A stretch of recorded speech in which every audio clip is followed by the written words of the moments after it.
Rates, policy forms, and availability vary by state. Did you know that life insurance rates are near record lows?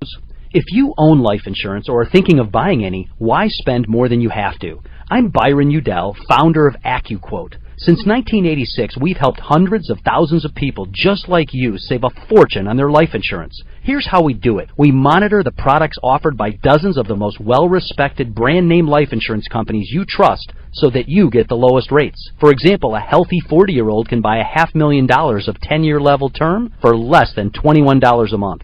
20 and 30-year rates are also available. And don't forget to ask us about the new term life plans that guarantee your money back even if you don't die. Take 5 minutes and call AccuQuote for your free quote at 800-654-2075.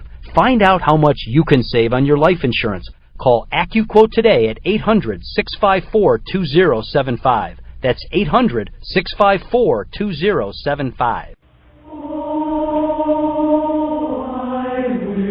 I was in the land of come. Oh, times there are not forgotten. Look away, look away, look away,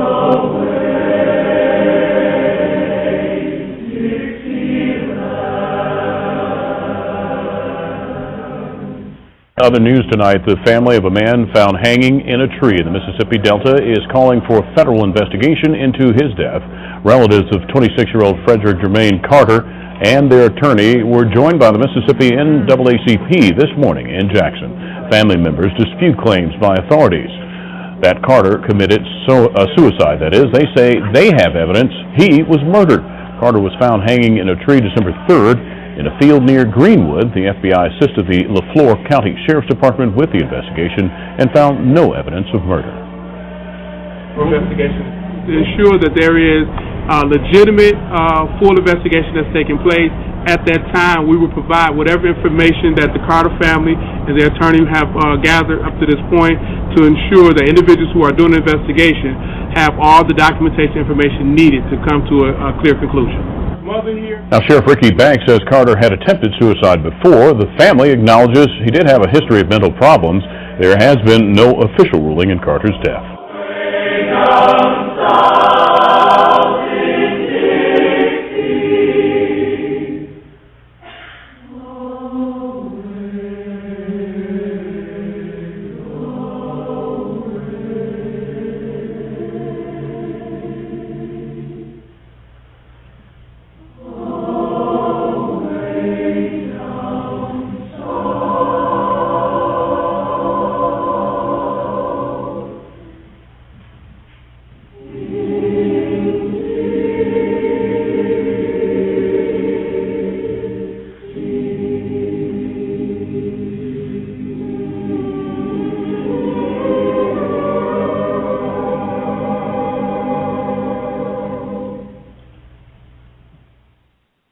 Context of White Supremacy, Gus T Renegade, and Justice, in for another program to share constructive information on racism, white supremacy, what it is, and how it works. Thank you, everyone, for tuning into the broadcast. Hope you are always getting constructive information that you can use, help you solve problems, and to deal with the system of white supremacy. I want to get started, so we are not wasting time today. Our guest for today's program, it's kind of difficult to think of how to introduce someone who is, internationally known and has spent, over 40 years working against the system of racism, white supremacy.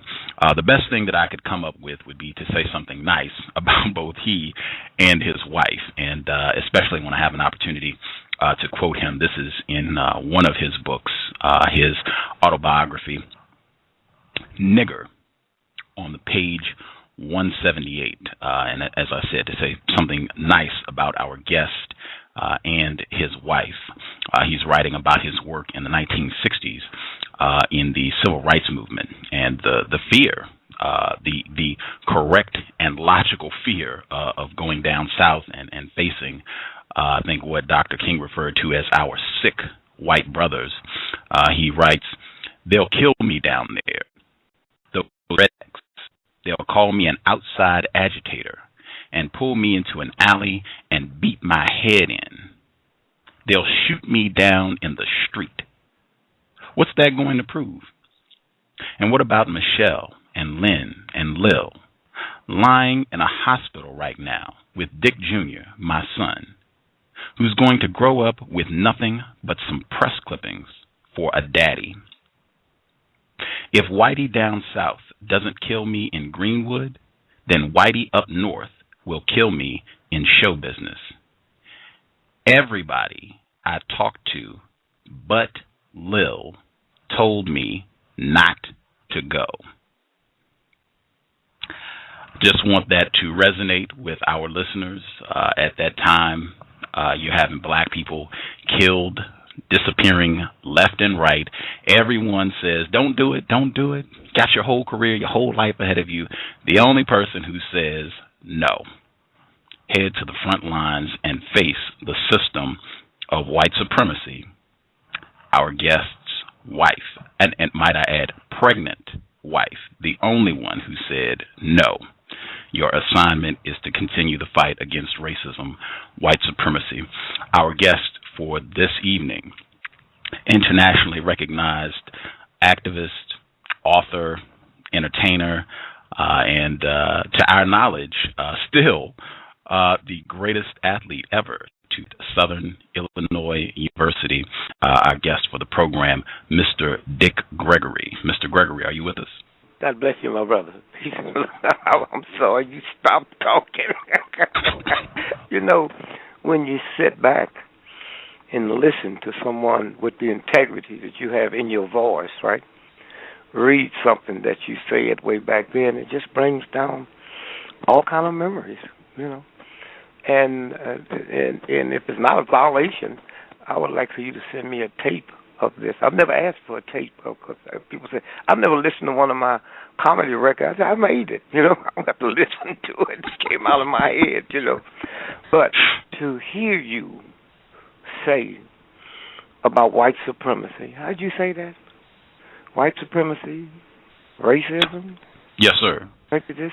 You see, let me get to this in a minute. Let me go back to what you just read out the book. You would think that this woman that you just read about was like super black, man. She was so square and country when I met her. She come out of Lordstown, Ohio. Daddy was a Baptist minister. I met her at the University of Chicago. I was taking a shortcut across campus. She thought I was a professor. It show you how square she was. and so she knew nothing about the life, the show business, nothing.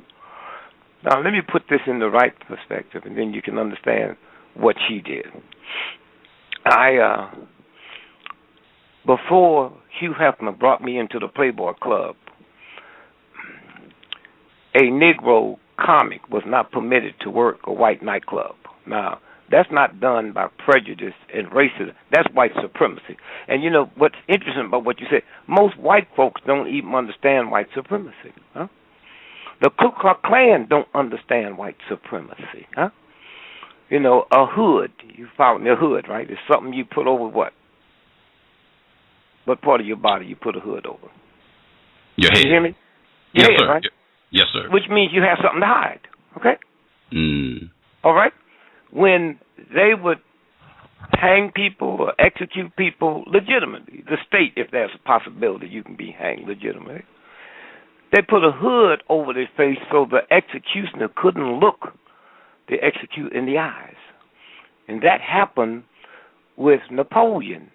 You know, we sit and we look today, and you said, well, let me just ask you something. If you were head of the United States service and a war broke out and you had to recruit people, what mechanism would you do to recruit them? A letter, telephone, text, or what? Which one would you take?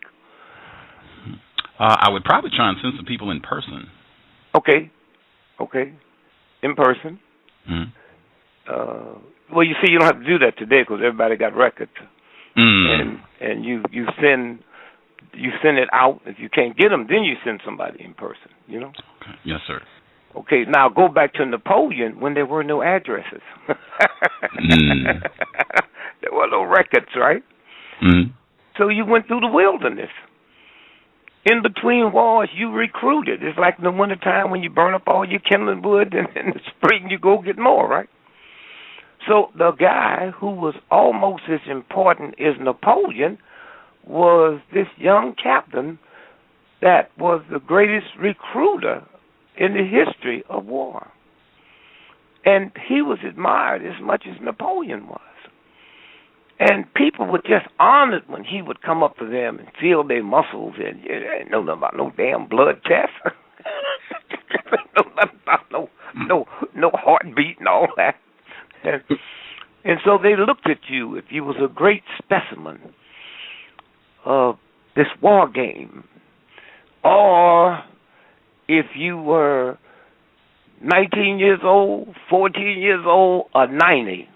They didn't take age. They took physical fitness, what you look like to him. And that's where his genius was. See, we forget that Joan of Arc, right? She was killed when she was 19 years old. She started doing all that when she was 12. And to show you how important Joan of Arc was. If you think about the sexism that exists in men's unconsciousness, you know. Well, think about a woman who became a general, and the only general on the history of the planet that became a saint, and that's men had to do that, huh? Think about it. There's not one man general that ever made it to sainthood. She did. And so when you think about what war was like then, so he walked up to this old man. I'm telling you this story because it's one of the biggest effects. My wife, my mama worked for rich white folks in St. Louis, and she was chastising. How come you don't want to go work? Oh, I don't want to see them white folk working you so hard, Mom. Boy, you better come on out here. They got some books out here that poor whites, and if you ain't got millions, you can't even read these books. I got the key to the book. But come on out here, and they leave at 10 o'clock. So if you don't mind cutting grass and faking it till 10, I'll finish cutting the grass for you. So I went out there, and that's where I read this story I'm telling you now. So he walks up to this lumberjack. This is Napoleon's recruiter. And he smiles, and he is like insane. This guy, he's never seen anything like this in the history of his whole career. And he's foaming at the mouth, man. And he says, "Wow, do you know who I am?" He says, "Everybody know you. I'm Captain So-and-so. I'm the recruiter for General Napoleon, and I'm saying this for him and for the country of France. We would love to have you in our military." "How old are you?" He said, "I'm 95. "Wow, what a blessing." So he said, "Raise your right hand." He said, "No. I don't believe in killing." And so the guy listened to him. He says, "What do you mean?" That's what I said. I'm a lumberjack. I cut my timber, pay my taxes, but I don't believe in killing. So, chit-chatting. When it dawned on him that the guy was not going to be recruited, he flipped over. How in his head, his ego, he's never been the great fool. And then he said, "Wow, then that means you're a traitor." So he said, No, I told you, I pay my taxes, I chop my timber, I'm borrowed to the state. I said, well, he's embarrassed in front of his men. So he said, "Ready the firing squad." And they tied his hands. And the young captain said, "Ready, aim." And he looked into this old man's eyes. And for the first time in his life, he saw somebody could die more beautiful than any man he ever known could live. And rather than be outdone, he said, rescind the order, heat the branding irons. And his men was baffled. So he walked up to him and he says, you know, I told you that you belong to Napoleon. And so he brought the branding iron up, which had an end, and he put his hand on a tree stump.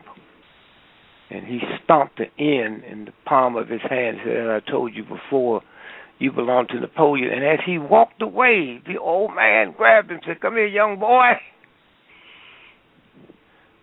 Watch this. And he took his hand and put it back on that tree stump and took off his side axe and chopped it off and looked him in the eyes and said, as I said before, I belong to no man but God.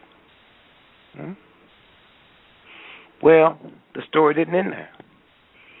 The captain went crazy. And he's the one that started undermining Napoleon and left his right northern flank open. And that was his downfall. Well, when the word kind of seeped out what had happened, that's when the word went out. And to this day, the executioner will never look to execute in the eye. And so from that day, that's where that comes from.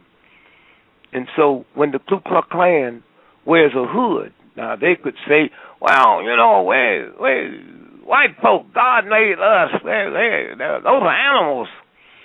But down in the spirit of their soul where the universal God roams, they knew they were doing something wrong. That's why they had to hide their face. That's why they hid. They knew in the pit of their soul, in the black community, in the black neighborhood, we live in a hood, and that's why we can never figure out how to get out of it, because a hood is something you use when you're hiding something. There's a universal God force that says to me and everybody, before I'll let you reduce yourself below the dignity I gave you by some white folks, some bankers, some Klansmen, just so you can feed your family and pay your rent and pay your house note, I, your God, will destroy you from the inside. And when you do that, you lose your grace, and from then on, you grow up in disgrace. And everybody's trying to figure out what's going on, what's happening. You can't if you don't go to that other spiritual peace. And so a community is where you control your police, you control your commerce, you control your education, you control your house. We don't control none of that. We live in a hood. Well, what about the Negroes that get out? Oh, well, let's say my cousin, let's say he's a multi-millionaire, almost got $1 billion, 3 PhDs and working on 2 more. Driving down the street in Chicago in his Rolls Royce, enjoying himself, and he hear these sirens and look through the mirror and see this cop car flashing light. He squeezed the steering wheel, man. Heart beats fast. Because he knows the plight of a Negro, what it could be. And then when that cop car passed him by, he says, thank God he wasn't after you in the first place, punk. That Negro thing you can't get away from. It's universal. They wasn't coming after you, with all your millions, with your Rolls Royce, with your PhD, didn't help. That's the hood. Why do you think you never pick up the paper, TV, over and over and see white families? You think of the thousands of black cops in America. Why don't you see white families crying as black cops shot my loved one 40 times in the back of the head? Why do you think black cops don't do that? You think they're more spiritual? Think they better train? No! they got enough sense to know that white folks ain't going to tolerate it. And it will stop in our neighborhood when we decide we will not tolerate it. Now, if we was organized, which is hard to organize people who are system to run crazy and you don't know you're crazy. But if we were, with the money we have, and the many people who would come to our aid that don't know what it's like to be a Negro, and we said, if we said, look, we saying if we don't get a federal law to deal with police brutality, that any time a cop or anybody carry a gun, have to have a license just like you do to drive a car. And if you use it wrongly, you'll lose your license. And if it's upheld, you can never work again as a cop or a store guard or a private detective. Now, how do you get Congress to push that through? Well, you take your economic power and you call on your friends, black, white, young, and old, and say, this coming Christmas, if we don't have a federal law to outlaw police brutality by law, and we calling for a nationwide boycott of Christmas, and it'll start on Thanksgiving. Well, let me tell you what that means. 79% of all retail in America happens between Thanksgiving and Christmas. People stay in business all year, lose money just for Christmas, huh? Well, what happens now, huh? South Fifth Avenue, Toys R Us, Sears and Roebuck, Westinghouse, they will get the bill, and all they got to do is make one phone call and say, Harry, that's the senator, I want that bill pushed through in 3 days. Okay, it's an economic thing. It's that simple. But we have the power, but the system have wiped us out so bad. Condoleezza Rice, huh? She had more PhDs than Bush's whole cabinet, but they called her Condi. She didn't see nothing wrong with it because that's what crazy do. They never called Madeleine Albright Maddie or Janet Reno Janny. They got a soda pep darker than Condoleezza Rice. They call Mr.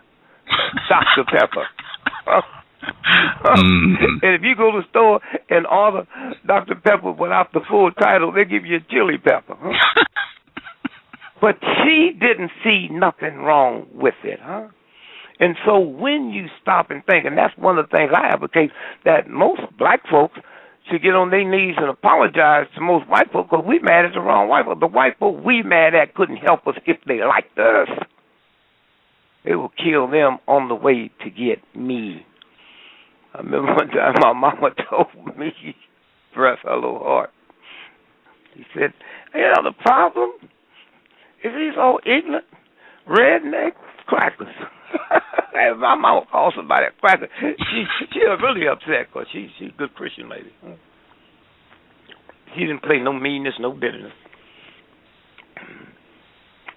She said, that snuff dipping, redneck, pot belly, can't read, can't write. Well, my mother had some strange attitudes, so I couldn't say too much to her. She'd hurt you.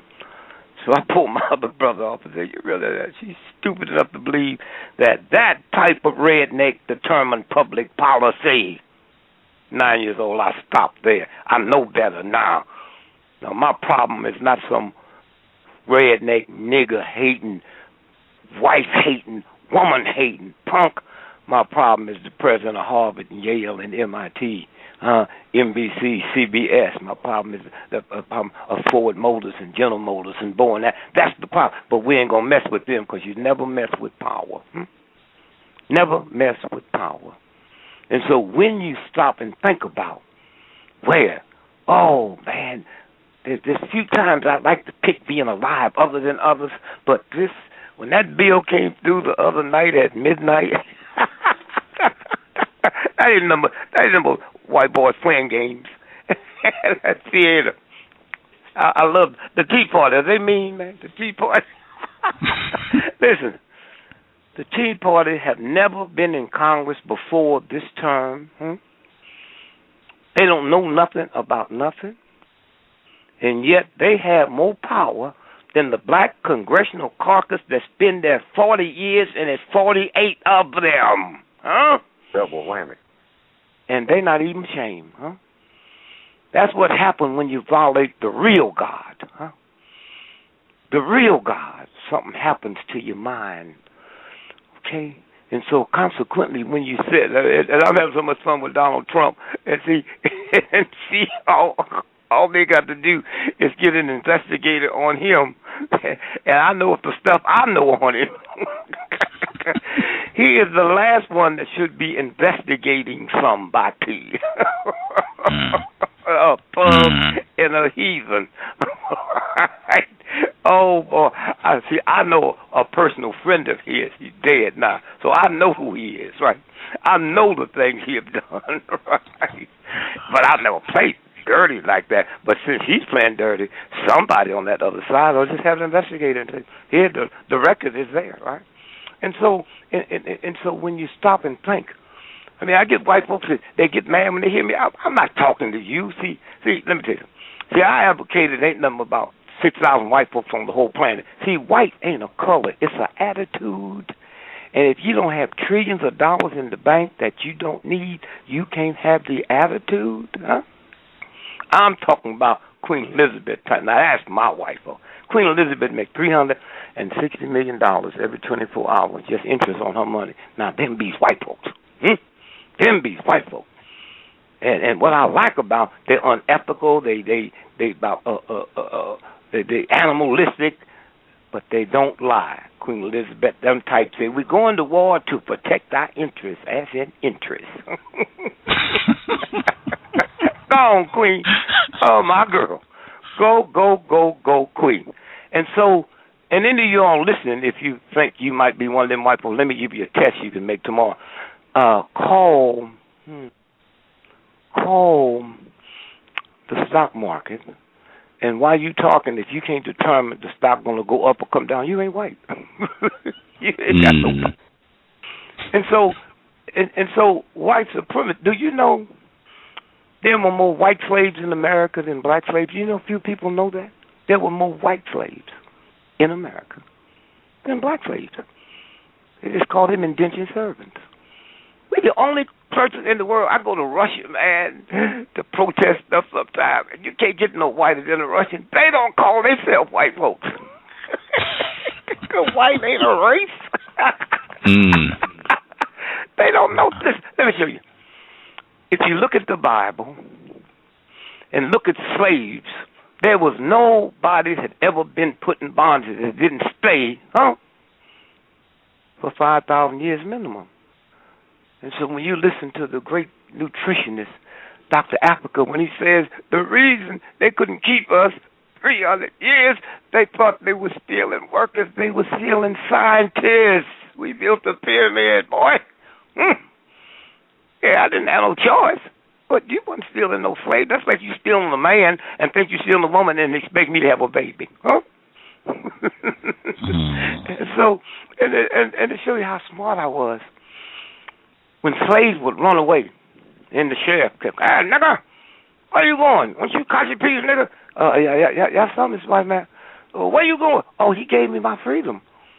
Freedom? Let me see the letter. And he showed him the letter, and the sheriff looked and said, you better be glad. I'll shot you dead right now. He just picked up any letter because he know the sheriff couldn't read. Listen, let me take you back to slavery. You Captain Kachu P. You the white slave owner, right? Captain Kachu P. Now, I'm your slave, right? Which means I live on the land with you, right? So what do they mean about integration? I live with you, boy. Huh? You call me what you want to call. This be's our land, huh? I live with you. Now, my wife, she's in the house. She's making biscuits, and sewing. And I'm the handy, didn't say man, handy boy. I can do stuff with a hammer, man, that, nobody. So we in the house. Now think about when I got to go to the toilet, do you think they got a separate toilet in there for me and my wife? When I got to get a drink, do you think that ignorant redneck got a separate water fountain in his house? Can you get any dumber than that? I'm in your house, man. I'm drinking. Matter of fact, when you and the old lady go up to the cotton festival, remember, me and my old lady be in your bed sleeping, having fun. Now, the war's over. The war's over. And we all know what a Confederate... Do you know what a Confederate flag looks like? Unfortunately, yes, sir. Okay. Do you know what a Union flag looks like? That's when you should use the word. Huh? Do you? Mm. Is that scary? Is that scary? I didn't say, have you seen it? I said, do you know what it look like? I've seen That's what I'm saying. The boy down there was so ignorant, they gave him a Negro to play with, but they didn't give him a Harvard or Yale or MIT. How come you think ain't none of that in the South? They didn't give him a stock market, huh? They didn't give him a commodities. They gave him me to play with, and while the problem is not, he can't play with me no more. And so it's all about to collapse. He's not even aware of it because of the ignorance. If you are my brother and you went to Harvard Medical School and I went to Ole Miss Medical School and we both became doctors, your degree is much more recognized around the world than mine, and yet we got to go the same amount of time. We do the same everything. We're the only country in the world got bad schools and good schools. Who? That's a bad school. They don't have a bad Pepsi Cola and a good Pepsi Cola. If I went to Ole Miss tonight and said I'd like change for $1 in dimes, they give me 10 dimes. If I go to Harvard tonight and say I'd like change for dollars, they give me 10 dimes. It's horrible living in a country that have more unification and changing your dollar than dealing with your mind, huh? And we stupid enough in America to believe that filth can last, huh? There's a cycle. The cycle is up. It's over. From the worst days in the history of planet Earth as we know it, huh? The worst week, the third week in September 2008, that's when capitalism died. What is capitalism? Ain't nothing but that Harvard says, Harvard's business school. All no, capitalism is winners and losers. It's me and you playing cards and you winning all the money. You the capitalist at the table. Now, the fun comes next week. It's because now what they was arguing about over this chump bill, that was scaring my grandmother and poor white folks, and white folks that had no power. Now, when they come up talking about raising the death limit, because I got some cousins so ignorant, they think they part of that. Get me some popcorn, man, and some lemonade, and sit back next week and watch the real game. Because this deals with Wall Street and the billionaires around the world, and you mess that up, all y'all will die, huh? They talking about if the debt limit is not raised, that means all over the world the American dollar falls. It sends ripples. The whole world economy would collapse. You can't treat that like you would a welfare mother, huh? So they're looking over their script now. Can I save grace? Yeah, you can save grace, punk, but don't, you know. That's what this is about. And not only when you raise it, now you got to raise the debt limit for the next 5 or 6 years. So let's say you have a company. Let me show you what just happened the other night. Let's say you have a company that hires 500 people, and you spend $20 million a year just on their salaries. Mm-hmm. And then all at once, you get your cash flow cut in half. So it was $20 million. Now it's $10 million. Half the people you hire, you got to get rid of. That's what's fixing to happen in America.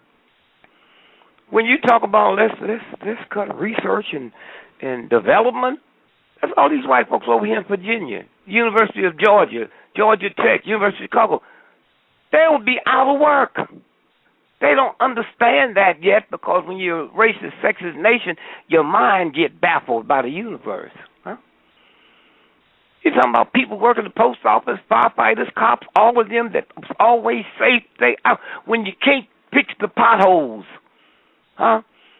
In 2 years, it'll cost $3 trillion in fixing cars from what happens with the potholes. Huh? This is where we going. You can't fix bridges. Huh? You can't do this. You can't do that. whenever there's a downturn, you pump money into the system. Can you imagine California catches on fire, big forest fire, and say, well, we ain't got no money. You do it on credit, huh? Until you pump it up. And they talk about Clinton, how he brought it back. No. Clinton put the money in the system. People got the jobs. They paid their taxes, and that's when we had a surplus, huh? But you got these little hate folks in now that don't see nothing. They don't even see that's them. They look in the mirror. It's the new nigger in America today. They don't know that. But when I looked at that bill come through, I said to my wife, this is the niggerization of white America. They don't even see it coming because they got a face in there they can hate. Oh, we don't hate them. You don't hate your dog neither. Kiss your dog, feed your dog, send people to jail for misusing dogs. Let that house catch on fire. You got $40 million in the safe, and you got to either get the dog or the $40 million. That's where the word comes from. Doggone. Doggone. And so when you sit and look at how it works, and then the ignorance of, my mother. God, do you know my mother? Know where our daddy was. My mother would work hard, man. I mean, she'd work hard, feed us. Christmas, she buys, and I love Christmas. Oh, man, do I love Christmas? Yeah. Think about Christmas. Christmas, anything under the tree is new. Ain't that funny? If someone give you a new coat, you wrap it up. If somebody give you a used coat for your son or daughter, you don't wrap it up. If somebody give you a used bike, you don't wrap it up. You don't put a used bike under the tree. Everything under the tree. And I didn't like my mama or my brothers or sisters because I bought into that. And my inheritance come from God. When I look around that mess I'm living in and say, this come from God, I don't want no part of it, huh? But Christmas Day, something was special. Something was special, man. I'm opening up my little packages, new shirt. New shirt. A little new shirt, 5 and dime, be 20 cents. I just bought a shirt at Neiman Marcus the other day. It was like $3,000. But it doesn't look no better than, I know it is. But to my mind, it didn't look no better than that little 20-cent shirt my mama had. It was new. It was under the tree. And a quietness comes over the community on Christmas.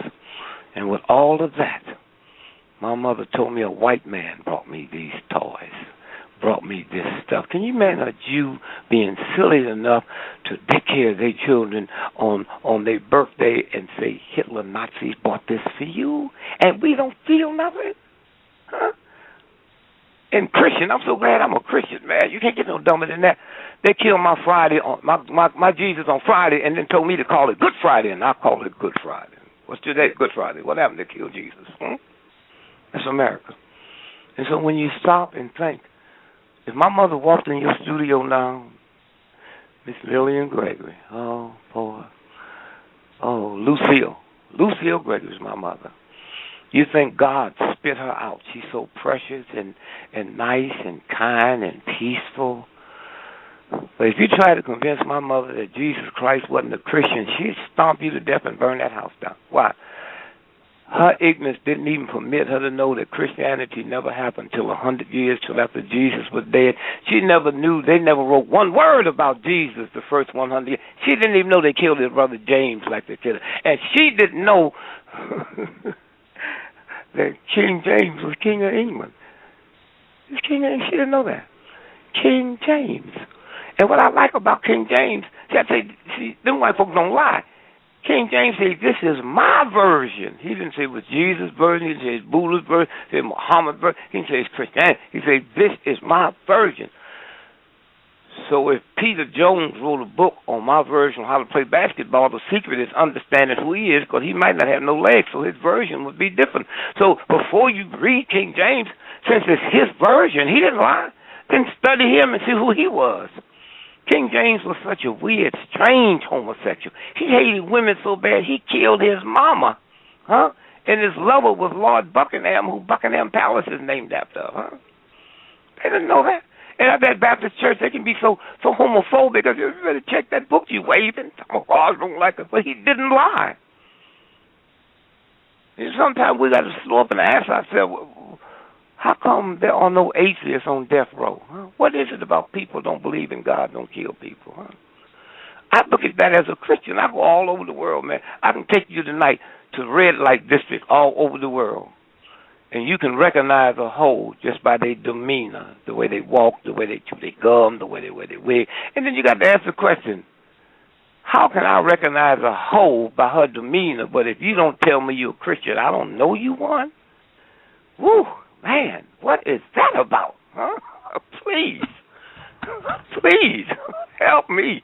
And so when you stop and think about with all of this piled up together, that's why the Klan can lynch people and say they prayers. That's why people can steal and pray that they get away. Well, God, please help me get away. And so when I sit back and heard you tonight, I didn't know what we was going to talk about. My wife handles that. Nobody can book me. I can't book me. And she called me. She know, I'll be 80 years old next year, so she think I should be forgetting. So I got to fake it, So she called me 12 times. Don't forget, Greg, you got the show tonight, 8 o'clock. Greg, don't forget you got the show. Nobody can get me without going through Miss Lillian Gregory. But I learned something a long time ago with a chump like me. I'm surprised. I was blessed. The strongest two forces in the history of America has always been the black woman in the black church. But in a racist society, do you know if I said tonight that black folks in America is more religious than white folks, man, it'd be black preachers calling up, man. I'd be all over the internet tonight. They'd be running to be telling you, the civil rights folks would be denouncing me. But here's a privilege you have, and all the white folks that work for me. I say, you can't think for me because you come with 300 years of white privilege. And the white guy said, see, no, that's not true, man. Light-complected Negroes come with 300 years of white privilege, huh? If you go back and you check professional athletes, go back 80 years, 98% of black professional athletes was dark-complected and from the South. All of them had sex with white women, but they had a Southern mentality, so they wouldn't flaunt them. Well, when they brought Jackie Robinson in, and he was born in the South, but he was 1 month old when his family moved to Inglewood, California. He was darkened, but he didn't have a Southern black mentality. And so when they signed his contract, they put in that you will not date a white woman for 3 years because they know he didn't have that Southern black mentality.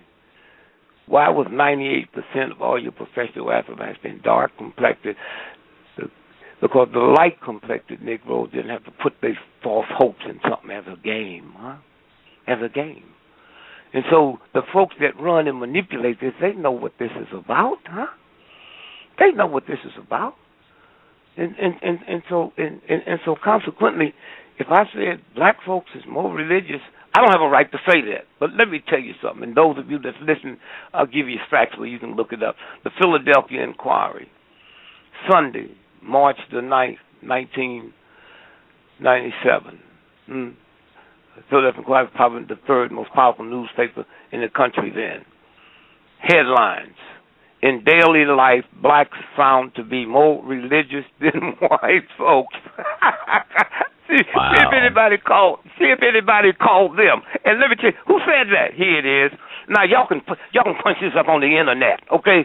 Don't take my word for it. Although my philosophy is that my truth don't have to be validated by nobody else's ignorance, okay? My integrity to me as a human being is an integrity to you because when I see you walking down the street, I don't see a racist white. I don't see a gangster or a mob or a thug. I see one of the finest, unique creatures in the history of the planet. Why? Before you, there's never been a you, and after you, there'll be another you. You know how unique you are?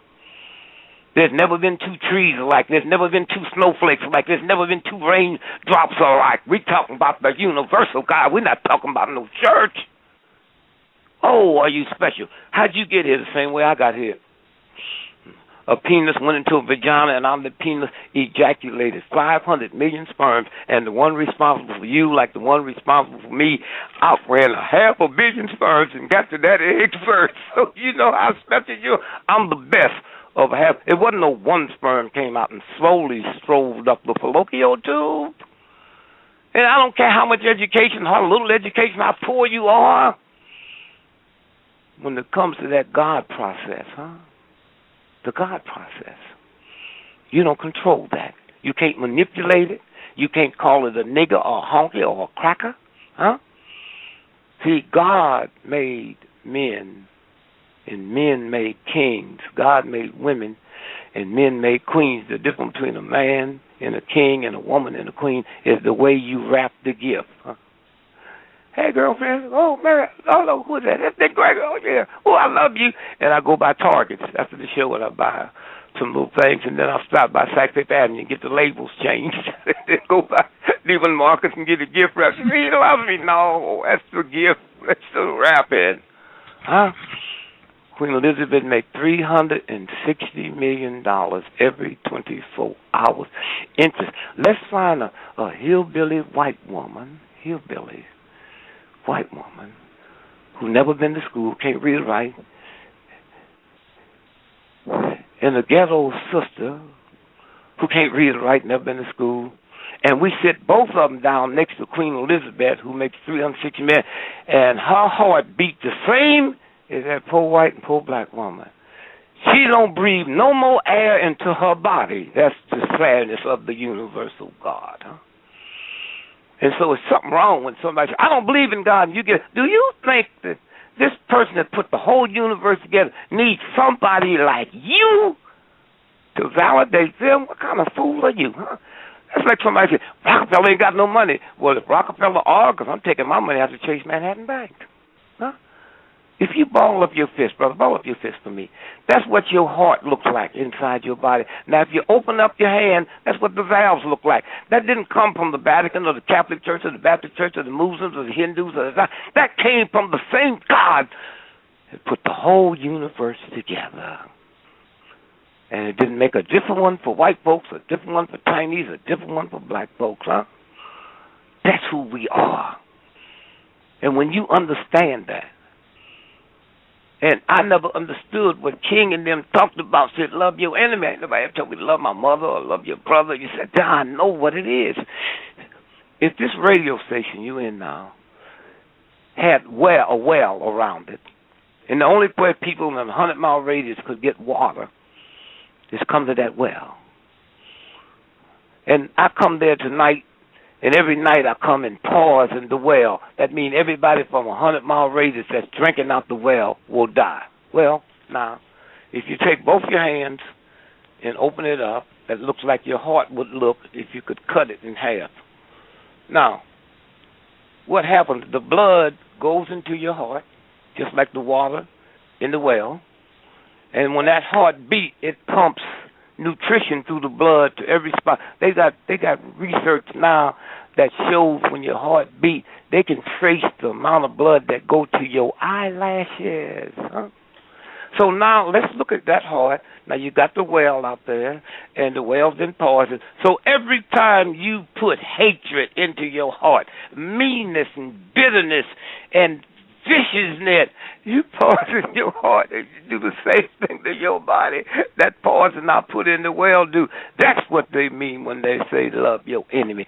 Pray for those that despise you. But most of y'all don't know that, okay? That's why you got your sugar diabetes and your high blood pressure, and the super rich can misuse you, do anything they want to do, and then a damn thing you do. They send your children to war, to fight wars.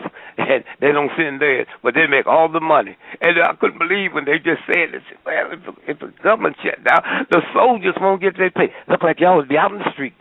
Oh, we didn't know that. Oh, my God. What about the $100,000 that you get if I'm killed? Well, wait a minute, the $100,000. Oh, no, yes. Oh, no, that will stop. And so when you stop and think about it, and so if I said in daily life, black folks found to be more religious than white folks. Now, where did that come from? Here it is. Let me give you the date so you can check it out. Sunday, March the 9th, 1997. In daily life, blacks found to be more religious than white folks. Where'd it come from? A study called The Most Exhausting Ever of Race and Religion shows the church is important among blacks. A sociologist said, this is science. This is science. This ain't no puffing. This ain't no wolf tickets on the car. This is science, okay? And so when you stop and think about, there's a difference between God and the church. You see, in the beginning, there was one person that was before religion, named Adam. One person, made by the same person that made all the stars, made the universe. And that one person said to God, God, I am lonely. And when God didn't say, chump, how can you be lonely when ain't nobody here but you? Once they get past that, they got you. It was one person. And he said to God, who made him, I am lonely. And then he proceeds to say, I'll give you somebody. Okay? And so when you stop and think about, all this is about to get unwound now. So when I, as a black person, when I tolerate injustice, I become unjust, When I live with filth, I become filthy, regardless of what. Let me tell you, I used to work in a steel mill, man. You get sweaty and hot. Could you imagine if you having a party tonight, and I just got off the steel mill, and then I went and worked 5 hours in the packing house, and then I go into your party, I go home, I don't take a bath, I don't brush my hair, I just change clothes, and I come by your house, and everybody in the house wonders who that is thinking, including me. Once you live with filth, you don't see it or smell it. And any of y'all out there listening ever drove past a paper mill, it's a horrible thing, but the people that work there don't smell nothing, And so this is what you see in Washington. You drive down the highway, you see a dead skunk. But you smell it, skunk dead. That's America in the Western world. It's been dead. All we do is smell the stench. That's what all the craziness is about. That's what the Tea Party is about. They're not racist. I mean, they might have been racist, but if it was racist for the Tea Party, they're not. They're scared. This ain't like the Great Depression. Back in the Great Depression, nobody had nothing, including white folks. 71% of white folks didn't own a car in 1951. I dare you to teach me how to ride a bicycle and then try to unteach me how to ride it. That's what they fixing to do. Born with stuff that I didn't know that it wasn't mine. I don't want no socialism. I was like, well, who's Obama? I don't want. Every time I hear a fire truck coming down the street and it might be going to my house, all I know I didn't pay for it. That's socialism. Y'all crazy? If I'm over in Paris today or anywhere in the world and get hit by a truck, they take me to the hospital. They don't wonder if I got any money in my pocket. Do you have this? Do you have that? Come on, y'all. And so now, here we go. And so when I heard you in your introduction, brother, I went through born. See, I was born before welfare. People talk about being poor. Here, man, the only time I saw a rat in my house, he was taking a shortcut to get across the street where some real food was. And so, and none of you old black people, y'all stop lying to these children. Yeah, I wish we could get back to the good old days. Hey, I'll be 80 next year. The only thing good about the good old days was they left. We were so poor and hungry and ragged when I was a child. The best day we had in our house was Halloween. That's the day you could wear your natural clothes. And everybody thought you was dressed for the occasion. Woo, look at Richard. Y'all don't shoes look just like feet. And listen, I had some more black folks the other day. I'm walking down the street, mind my business. And I said, I don't know what's wrong with these young ones today. When we was their age, we didn't have to lock no door. Y'all didn't have nothing. You didn't have nothing. I got a brother, he's been watching TV so long, he's scared like he got 27 locks on the door and ain't got nothing in the house. I say, boy, if somebody broke in here, they'd leave something. House he living so small, he stuck the key in the door and stabbed 12 people. And they was in the backyard. Called me 2 months ago. I lost my job. I got the money. They're about to repossess my car. What must I do? Don't park in front of the house, stupid. In New York City last year, 75% of all white women that was murdered by their husbands or boyfriends. That's the tension that happens when people don't know if they're going to have their job, when they don't know how they're going to survive, when you got people that knew their children was going to Harvard or Yale or MIT or some of the best schools in the world, and now they got to send them to community college. It's upsetting. They're mad. They thought that was part of being born, huh?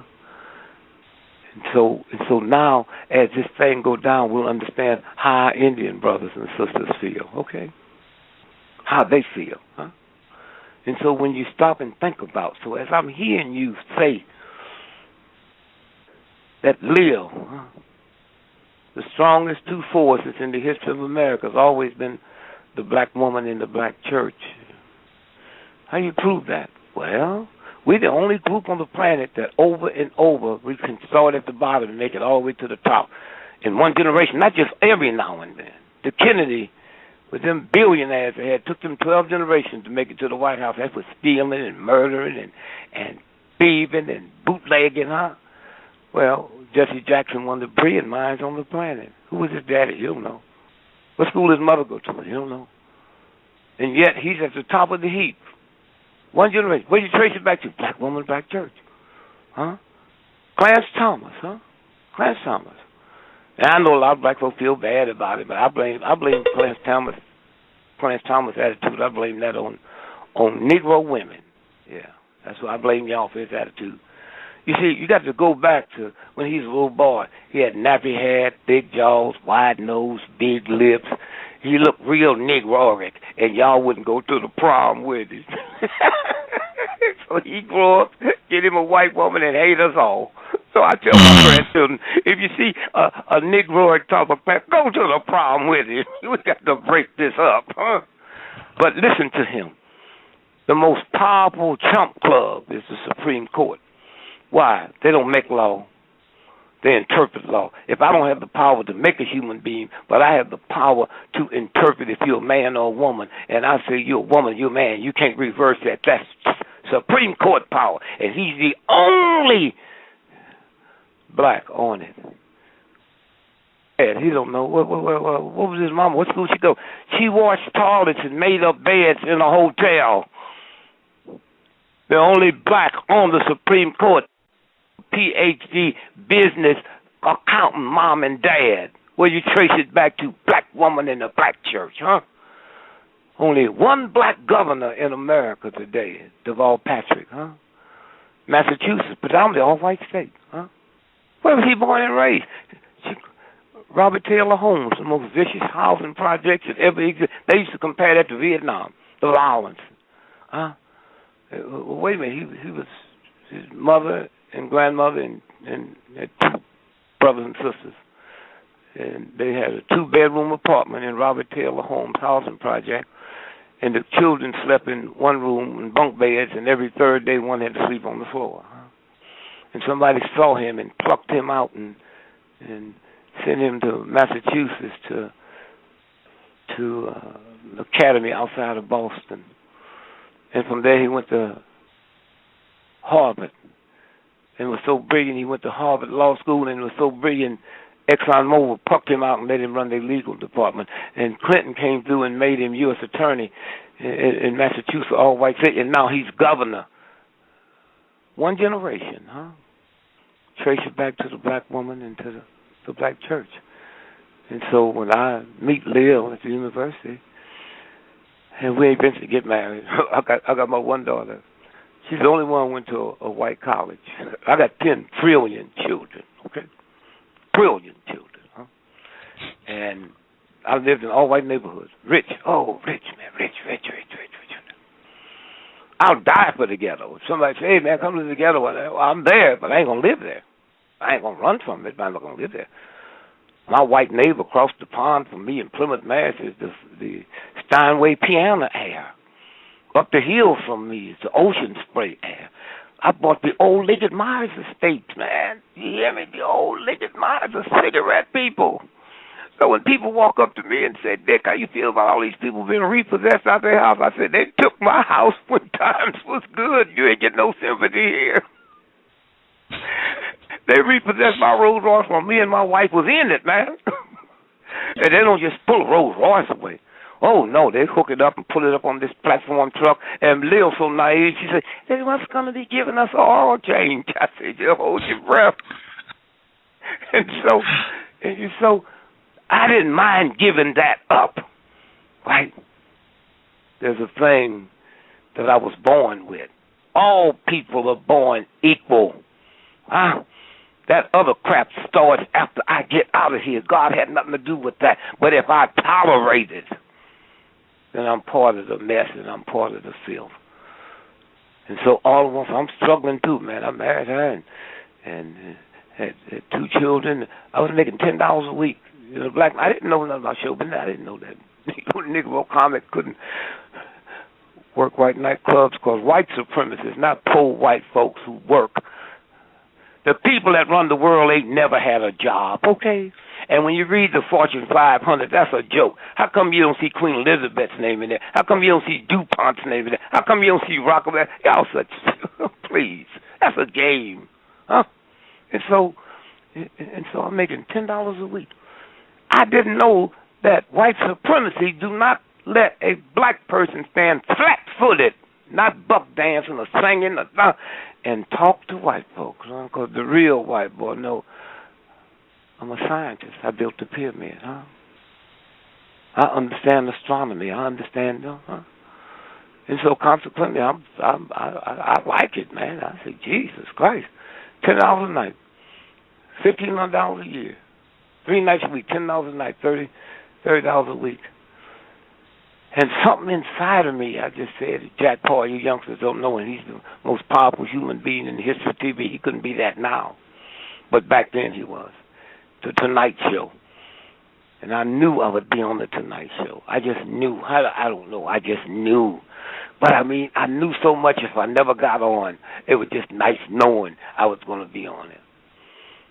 And then Hugh Hefner came to the Negro nightclub because Sammy Davis was there. Count Basie, Sargon. And they brought in a Negro comedian out of New York I never heard of, Nipsey Russell. And the guy told me he was taking my job. And I said, no, tell him he can keep it. Y'all pay me $10 a night when I can show off my talent. I'm not here. Y'all keep it. He said, no, we'll pay you. I don't want your money. And I walked out crying. And I went home. And he came by my house and he said, well, look, the show starts next week. How about I let you MC? That's why to this day, I did it, but to this day, there's enough money in the universe to give me the MC nothing. And so I was the MC, and an old black man told me at that club, he said, if you got 2 hours or 2 seconds, what you can do in 2 hours, you can do in 2 seconds. Huh? And they'll know who you are. And Hefner heard it. And about 2 months later, a white comic, Erwin Corey, refused to work 7 days a week. And they called me up. And I had no idea that they didn't pay you that night. $50, man. I'm making $10 a night, and I'm thinking, 7 nights a week. I know I was just working 1. I didn't know it was that much money in the world. I had a quarter, and to show how the universe worked, I got on the bus to go downtown, and I didn't know downtown because I never had no downtown money. And I got off at the wrong stop in a blizzard. And I'm running, trying to get to the Playboy Club. I don't know where it is. I'm asking people in the blizzard. You can't see nothing. And I'm almost ready to cry. And I'm saying, God, don't do this to me. Because I had this old stuff, you know, the Negroes can never be on time. I went for that. Like I used to go for all Negroes looking like the white folks. I really fell for that until Obama gets to be president. I haven't had a white person walk up to me yet and say, oh, excuse me, Mr. President. I thought we looked alike, huh? And so I see this guy. And I run to the cab and I beat on the window and say, excuse me, sir, where's the Playboy Club? He said, about 8 blocks straight. And I could barely see the sign. And I got to be on at 8 o'clock. And Hefner, he's at the mansion, and his number 1 henchman, his partner, is at Victor Lounge. And so I run there, I get there, and it's like 30 seconds before 8 o'clock, and I asked the black doorman, I said, where's the carousel room. He said, second floor to the right. Now, here's the force. I see this white man standing in the stairway, blocking it, and I don't know that's Victor Lounge standing there to tell me I don't have to work tonight because they didn't realize they had rented that room out to a delegation of Southern white frozen food entrepreneurs, and they was having their convention. He was telling me, and I just thought he was a white man in my way. I'm trying to get you. I pushed him out the way, ran up carousel room, ran up on the stage. He got there at 8 o'clock. And I started talking. You just do 30 minutes. At 8 o'clock, at 10:30, I was still talking. At 11 o'clock, I was still talking. They was laying out on the floor. They was hollering and screaming. By that time, Victor Lounge didn't send for Hefner. He went to the mansion in a blizzard and brought him over. And at 1 o'clock that night, I walked off the stage. And that's when they brought me back in for 2 weeks at $250 a week. Wow. Well, I'm still at the Negro nightclub before they call me, and I'm sitting with the great singer, Billy Eckstein. And he said at the bar and cussed Jack Point, almost grabbed him. That's what you, and he said, yeah, man, it ain't no good. He said, all a Negro can do on that show is do your act. You can't even sit on the couch. And man, do you know what happened to me? I've been looking at Jack Paul for 5 years, and I'm so into that Negro thing, I didn't realize that we wasn't sitting down. And I went home, and I walked, and I cried all the way. I'm so humiliated and embarrassed, and I didn't tell Leo. And now I'm at the Playboy Club, and they give me a review. Picture on the front page of Time magazine. The review. I don't even know it. I didn't even know they was reviewing it. And the phone rang that Monday morning because Time magazine come out in New York City on Sunday evening. And my wife answered the phone. She says, "The Jack Paul Show." So I go and I said, "Dick Gregory?" I said, "Yes." I said, "I'm Mr. So-and-so. I'm Jack Paul's producer. Have you seen the article in Time magazine?" "No, sir." "Oh, I've never seen Mr. Paul wants you on the show today." I said, "I don't want to work the show," and I hung up. Then I started crying. And now I'm fixing to tell Leo the biggest break of my life. I didn't take it. And as I'm explaining, the phone rang again, and she answered it. And she put me on. "Dick Gregory?" "Yes, sir." "It's Mr. Paul. How come you don't work my show? You think somebody's pulling your leg?" "No, I believe it. The Negroes never sit on the couch." He said, "Come on in. I'll let you sit down." And I was the first Negro in the history of the Tonight Show that sit on the couch. And they loved it, man. Let me tell you, I'm talking about my children. Thousands of letters came in. We didn't know black children and white children were the same. So many folks called into that show that night in New York City, Manhattan. The NBC trunks blew out. And they brought me back 17 times every week. And after I sit on the couch, my salary jumped from $250 a week to $5,000 a night. I didn't know that was going to happen. And so now I'm in high cotton, man. And now we got to go to Mississippi. And we made a deal. At no time will my show business career interfere with my getting human dignity and human rights. My dignity for human rights can interfere with my show business career, but my show business career. Do you know if you took all the professional athletes and entertainers on the planet, there's people listening to this show tonight that have done more for humankind than 99% of all the athletes and entertainers. That's a game. Man, my human dignity, I didn't know it. I come up just like everybody else, but I felt something. When King talking about come, be nonviolent, thinking about you, man, I'm coming. You think I'm going to bring a gun down south with them big rednecks? Not me. John Wayne is my man. John Wayne said, if you right and they wrong and they won't, they get your gun and kill them. That was my man. And then as I got involved with this kindness and the love of this movement, wow, and 98% of the people in the forefront of the civil rights movement had Reverend in front of their name before they had PhD. And let's set the record straight. King was not killed because of racism. Kill was not killed because of prejudice or hatred or meanness. He was killed by the folks upstairs because he became the first Negro in the history of America to get in a position to determine public policy, okay? Public policy. When Bill Cosby, the great, brilliant storyteller, he didn't understand white supremacy. That's why his son was killed. NBC was for sale. Now, I know I trained Bill Cosby's writer, Ed Weinberger. When you look at the show, he's not with him, but you see created by Ed Weinberger. And those of y'all want to be comedians, try to be writers. There ain't no money in comedy compared to writing. Bill Cosby's made $1 billion on that show. If he made $1 billion, Ed Weinberger's made $10 billion, huh? Ed Weinberger.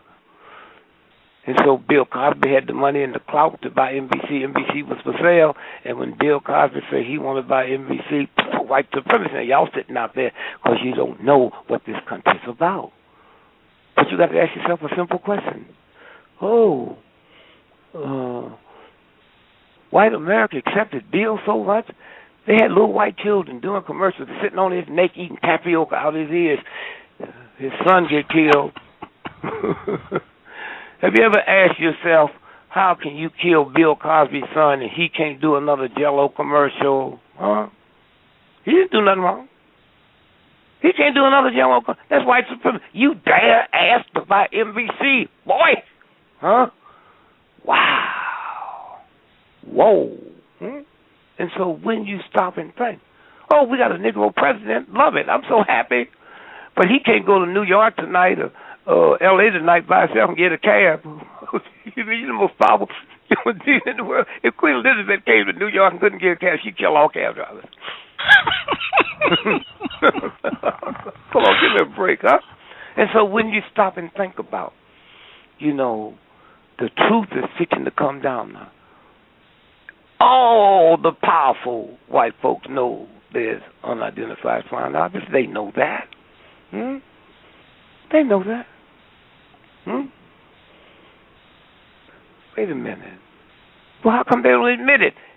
If they admitted there's somebody else on another planet, white supremacy would go out the window. Organized religion, as we know it, would go out the window. There's nothing in my grandmother's brain that could convince her there could be a Baptist on Mars. Huh? And what would be the worst thing, we'd become Earthlings. There wouldn't be a state of Washington or a state of California or New York, Chicago or Russia or Germany. We'd be Earth people. Huh? Okay? But they make you believe anybody else that believes that they're crazy. Well, and a lot of people buy into that. I have never had no problem with throwing pearls to swines because when I was a swine, they threw me pearls, huh?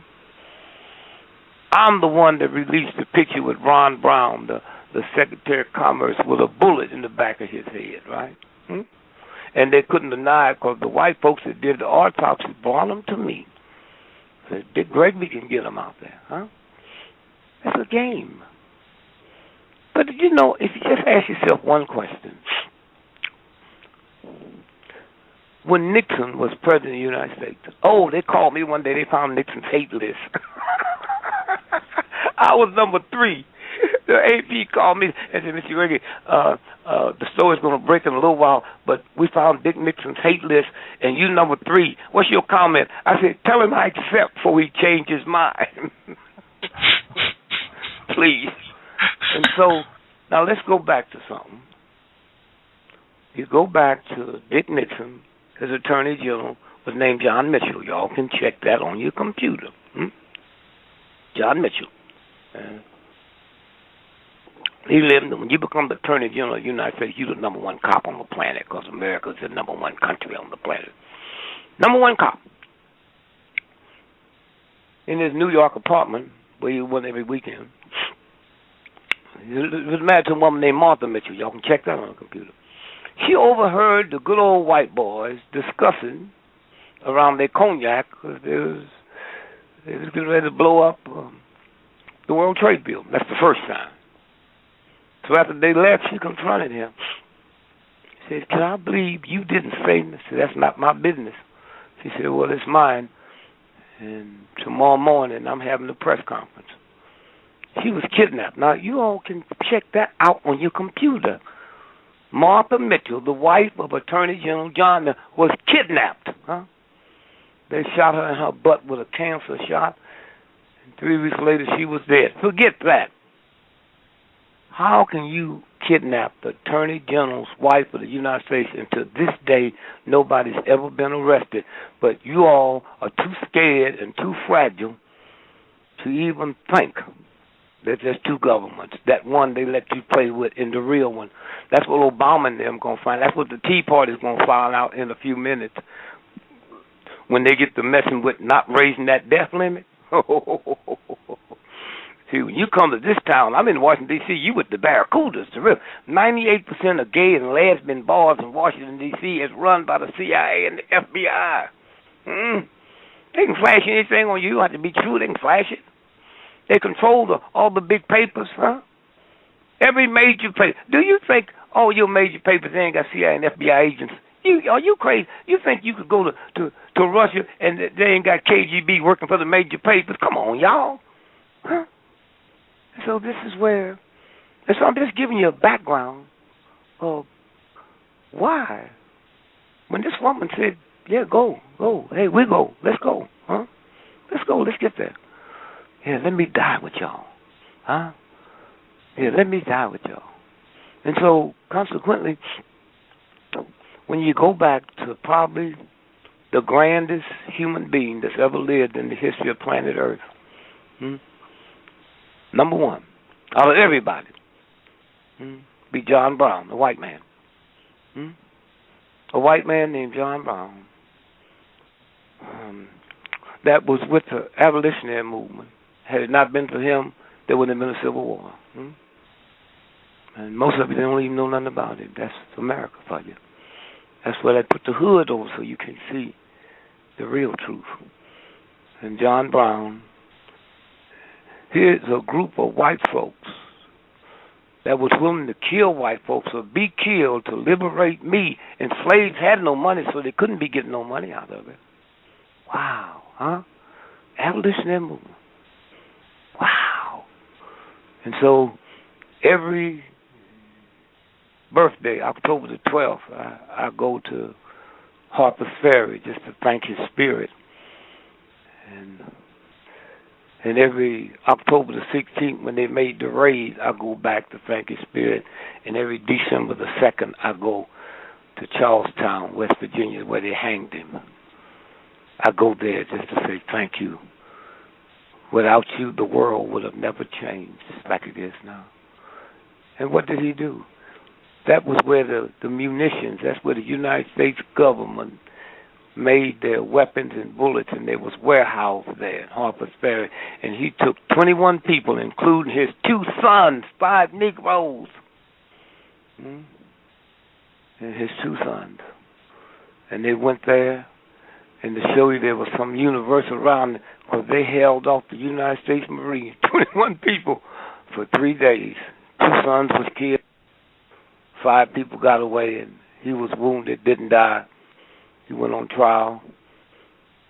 They hanged him December the 2nd. That's why I'm always, thank you, my white brother, thank you.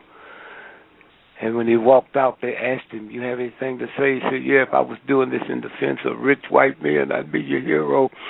And as he walked up the stairs, the tree is still there. I hug it every year. As he walked up to the gallows, he put the rope around his neck, and he said, oh, by the way, God told me to tell you, last night in my dream, you missed the last chance of solving this. Now it'll be with blood. And 18 months later, the Civil War started, and I want you to hear this. This was the Union's marching song.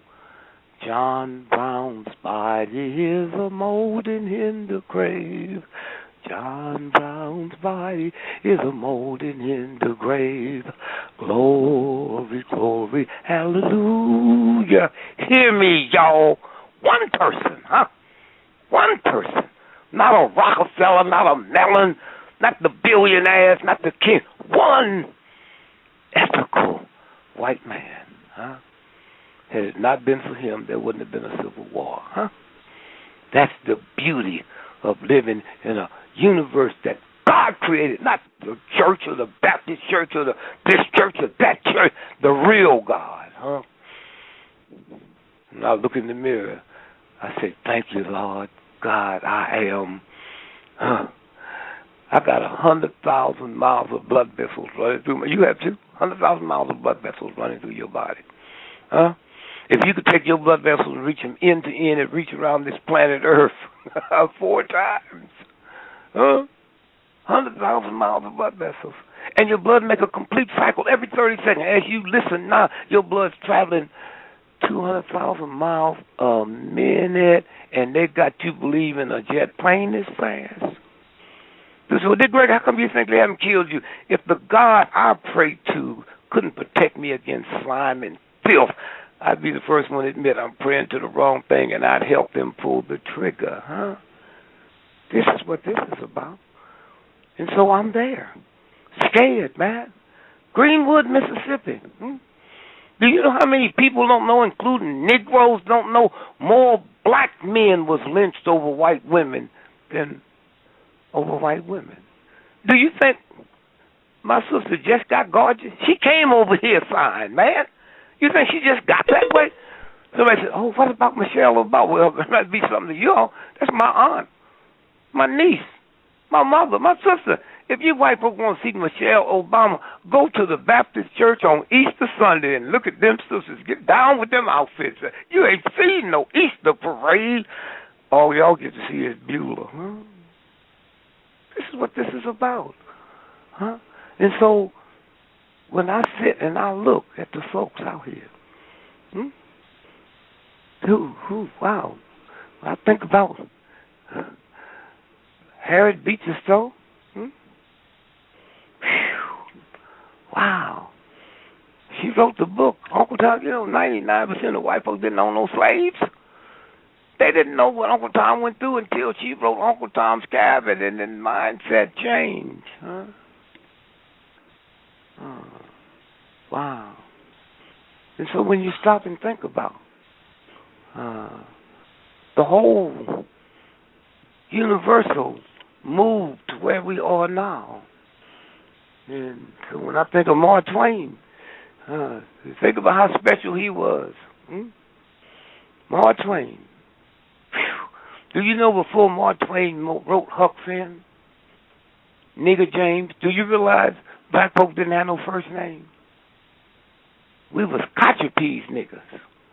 Think about what Mark Twain did, and them books wasn't selling they selling the white folk. He's the first one that gave nigger a name. He said, this nigger's name is Jim. Huh? Just before that, it was nigger. Jim. Huh? And we sitting here with this close to a universal consciousness and don't even know it with our filth. Huh? Nigger Jim. First time nigger had a name. And if you read the book, it wasn't a black catering to a white boy. Let me put your worm on the hook, boss. Oh, let me bone this fish for it. It's the first time America got to hear two human beings talking. That's who Mark Twain was, okay? And Mark Twain do not have to be invalidated by fools and thugs and ungodly spiritual people with a thuggish mentality. As long as there's somebody on the planet, all of it. And see, the great thing, when the universal God picks you, when that God picked you, it leaves no footprints. Huh?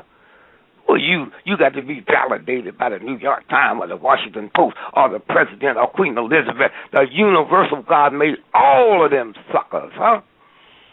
You validated by the universal God, huh? What a blessing. And so I didn't know what they was talking about. I knew I would die, but I went anyway. I went anyway. And then I saw something. Never before. Now, y'all hear me good now, because I don't have to be validated by none of you. I was there. Never before in the history of planet Earth have anybody made the progress in a 40-year period that African Americans had made, in spite of black folks and white folks lying to one another. Huh? In 40 years. Did I ever believe when I'm running down there, knowing I'm going to die, but I went anyway? Did I believe, as I'm sitting here talking to you now, a black man is head of the Mississippi State Troopers, a black woman's head of social services, huh? No. Did I believe? I didn't understand why white folks down there was bumming churches and killing white folks and black folks to stop us from voting because they knew how smart I was. They was living next to me. I was on their farm. I went to bed every day saying, y'all on my farm. See, in the South, white folks don't care how close you get because slaves is close.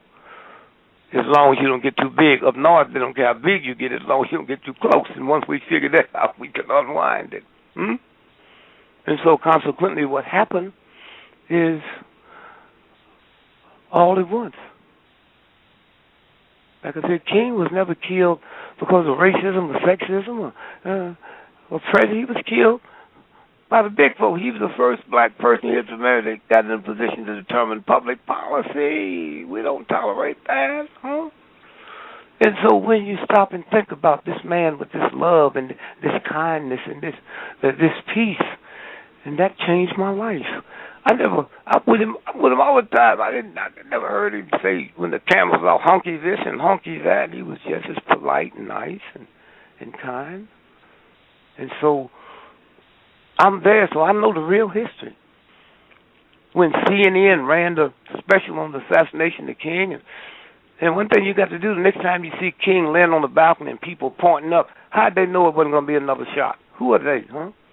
Well, the guy leaning over him, he's a undercover cop. Was so undercover he didn't get his pay from the Memphis police department. He got it from the utility company. Andy and all of them pointing up. The shot came from the ground. On the ground. Oh, no, come on, Negroes. And then the other day when they asked Andy Young, Andy, when I saw you standing there with King, what were you thinking about? And Andy said, I thought he was putting us on. But Andy, do you really hate him that bad? Here's a man, everybody heard the gunshot. The bullet didn't hit you before you heard the bullet pass traffic and the sound. King never heard what hit him. The bullet travels faster than the sound. But Andy, do you really think this one of the most elegant, sophisticated public figures in the history of the planet, you think he would come out on the balcony dressed to go to dinner and fall on that dirty, nasty balcony playing a practical joke? Andy, do you really hate him that bad, punk? Huh? Wow. You're right next to him, man. And this you said 2 weeks ago. Huh? I thought he was putting us on. Oh, wow. Andy. Whew. And so when you stop and think about that movement, now let me show y'all who this movement was. When King died, thank God you died, King, because you made the world change. Thank you, Lord. Huh? Civil rights legislation came through that never would have came through. Why was them white folk blowing up our churches? Why was those white folk killing us and all of that? They knew who we was in the South. Said, if you have North Niagara the vote, they'll be in the White House. Northern white folk didn't know that. I know they're rolling over there. We told y'all. Blew up the church, huh? In this democracy, huh? Okay. And so when the legislation went through, hello, white folks, it didn't say for Negroes only. And because of that, America changed. Before that movement, a white woman couldn't be an airline pilot, commercial that. She couldn't be a mechanic, huh? She couldn't be president or vice president. She couldn't run Coca-Cola or Pepsi-Cola. A white woman, huh? A white woman in America, if you don't understand white supremacy, a white woman in America didn't get the right to vote till 1921, and she came over on the boat with the boy, huh? Ooh, if you feel that way about your mama, maybe my mama better not come out the house. Wow. They was burning white women at the stake. This little old black dude like me, I didn't even know Kansas City was in the same state as St. Louis, but I knew where Salem, Massachusetts was. They burnt white women alive, and all you had to do to burn her was say she was a witch. A witch. Now we know that was the type of white woman had to have Harvard and Yale. She could have ran them.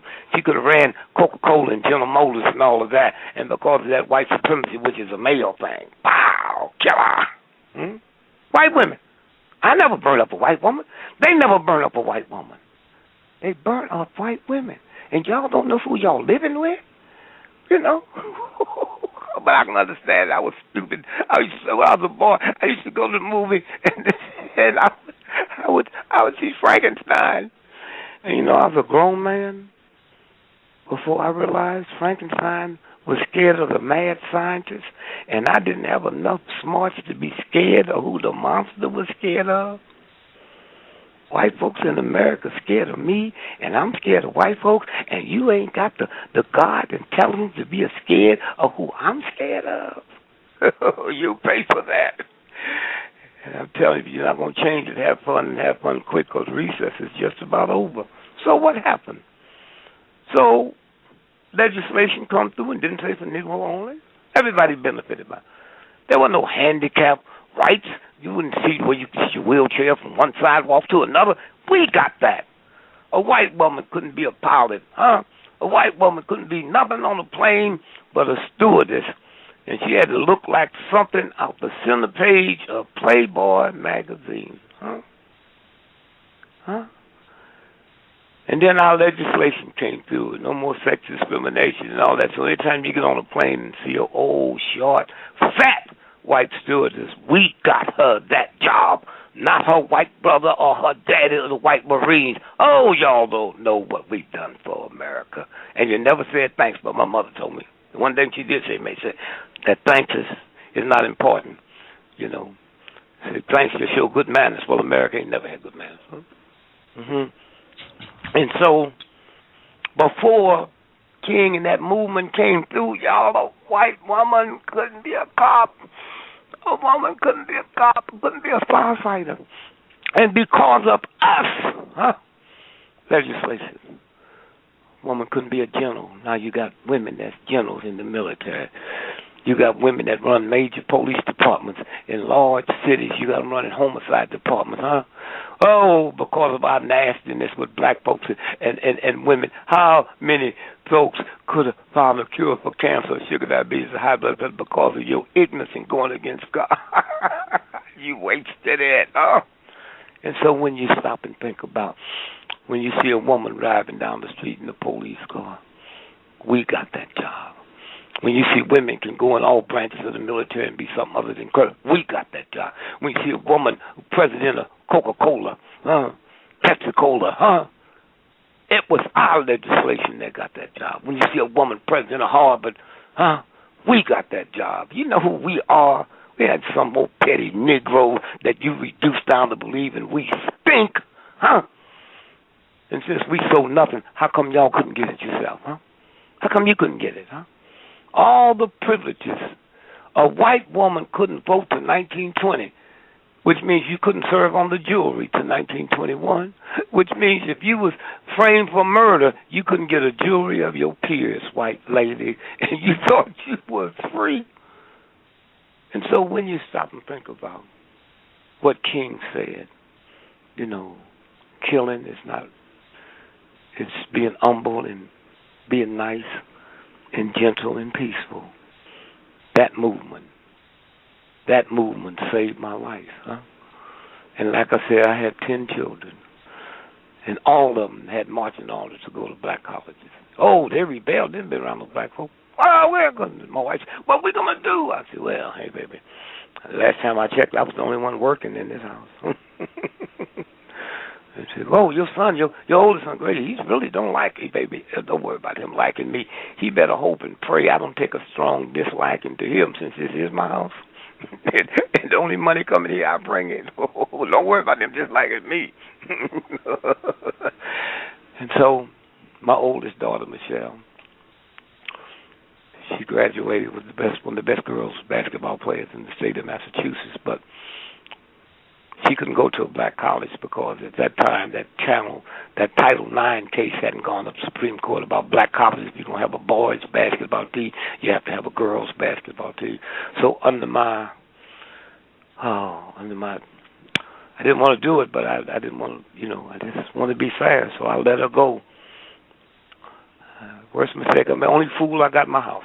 Went to the white. Wow. And if she didn't have 2 PhDs from the London School of Economics and making her about $5 to $6 million a year because she had 2 PhDs in sex harassment at the workplace, and it took her 8 to 10 years because nobody had ever got it. So it takes longer when you got to cut the trail.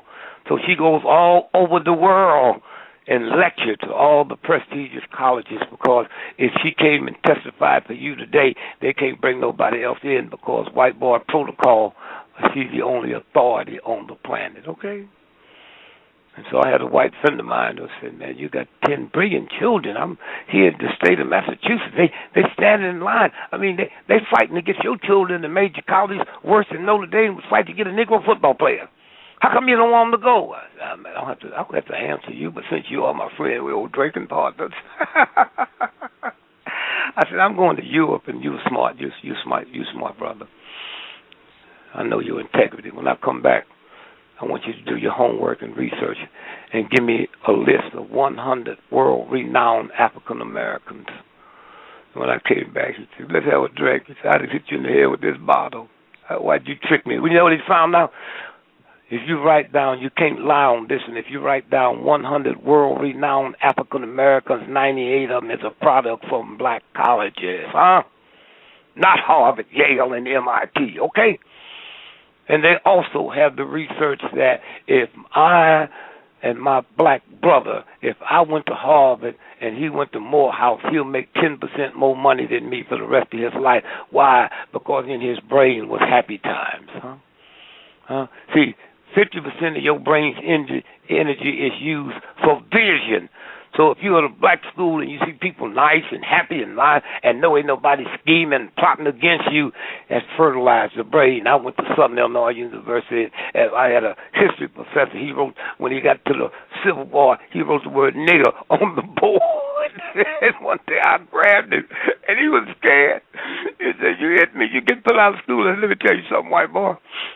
When I came here from St. Louis Sumner High School, Negro, I didn't know that much about math and never took a test. I didn't have to take nothing. I just came here. Why? I was the third fastest half miler in the nation. Third fastest half mile in the nation. When I come here and I run every track meet, I win the mile, the 2 mile, the half mile, and anchor the mile relay. Just my points alone, we win every meet, including the finals, huh? So you can go over there, and if you want to, ain't nothing gonna happen to me. I am SIU, punk. And all I want to tell you is the next time you put nigger on the blackboard, you better spell it with a capital N, huh? That's all. You serious? Just give yourself some respect, boy. So that's the way it went. Nothing down there was integrated. Huh? I put my first together and said we integrated everything. And if you go down to SIU, they tell you one day the school will be named after me. Okay? We integrated. You could a black woman couldn't stay in the dormitory. The only reason black men could stay in the dormitory because it looked funny having the black athletes where they could watch us and couldn't let no other men in. And we knocked all the doors down. Me and my partners. Huh? Before there was a civil rights movement. The movie, we integrated the movie. We integrated every restaurant in town. You couldn't even go in a place and buy clothes. And one day, we went to conference meet at Southern Illinois University. And just my points alone, but we had all the other points, too. And I walk in town to John's Pizza, and I see my white teammates there with they jackets on, showing they the conference camp, waving at me, and I took a brick and knocked that window out. When the cops came up and saw it was me, he said, oh, he must be a little delirious. Well, did you know what he did today? And I picked up another brick and threw it. Oh, they're going to arrest me. And we used that to change things, huh? To make it better. A black woman couldn't be homecoming queen, huh? Oh, please. And so what we're saying is that when the black down there found out this white student, man, was getting the chest, huh? They graded on the curve. White boys getting the chest. Fraternity brothers. Sorority sisters. Okay. Okay, Negroes, we ain't going to tolerate this no more. What can we do? The only blacks on this campus is the trash collectors, huh? The people that clean up the roof, but they got the keys. So instead of calling Eddie, let's call him Mr. McCutcheon, and let's meet with them and tell them every football game, every track meet, we'll buy the tickets for them and they family. Let's take them out of this white boy mold and make them human beings, and we got the keys to the test just like the white folks have. Okay, that's what we did. And then we passed a law that the white folk can flunk you out of this school, Negro, but we can run you out. Okay, don't come down here and ignore what we doing. And that's how we did it. We just turned it around and turned it around, and then we passed the law. The only married brother down there was Leroy Wilson. And I said, Leroy, watch me. And we had a club in town where we go talk black business. And we went in and we said, okay, Leroy, here's the new law. And that already gone on because he was married. I said, from here on in, no Negro men will bring your girlfriend, sweetheart, or wife down here until every black woman on this campus have a date. And we'll meet with the girls tomorrow and tell them they ain't got no choice because a sister can make you feel bad about yourself that you never feel like going. And that was the new law. And that's how we was able to bust that school. And you can go there, you can ask what happened down there, huh? And so I'm saying that this human thing of just, and then I bumped into King in this movement, huh? And the whole thing changed, and then you start looking at human beings of niceness, of kindness, and so when my daughter, she left, and I don't even know what white school she went to till she graduated, and then all the rest of them went to black schools. I had one daughter. They said something was wrong with her because her hair wouldn't grow. When she went to a Negro college, her hair started growing. And so, do you know what would happen if they found out tomorrow with all this nuclear stuff headed this way? If they found out nappy hair cured cancer, the hottest selling product would be Kink Quick. And every white would have to have a Negro friend. Well, come on out here with us. We'd be walking around with locks on our cap. And so when you stop and think about how this have changed, did I ever think I'd live to see the day that white folks will ask a Negro like me to comment on white folks' problems? I came back from Budapest about 2 months ago, and CNN was at the airport. Mr. Gregory, you think we'll ever catch Bin Laden? I say, we. I ain't looking for it. I'm still trying to find out who my daddy is. Please. Bob Hope died. You young folks, he's a great comedian. Died at 104. And they called me. He died at 1 o'clock. AP called me at 4 o'clock. Mr. Gregory, sorry to wake you up, but Bob Hope died this morning. Can you we get a statement? I thought he'd been dead. Oh, wow. Oh, no, I'm sorry. No. 104, okay. Tell the Bob Hope family to come to Chicago and go to Jesse Jackson's push meeting and fall on their knees and kiss his feet. Because for 40 years, Jesse been yelling, keep hope alive. Keep hope alive. Well, wait a minute. Ain't no other comic to begin 140, so that's Jesse's prayer. My name's Dick Gregory. Jesse saw me the other day. Dick, since Bob's gone, let me pray for you. How you going to talk about keep Dick alive? Now get out of my face. Please, don't here.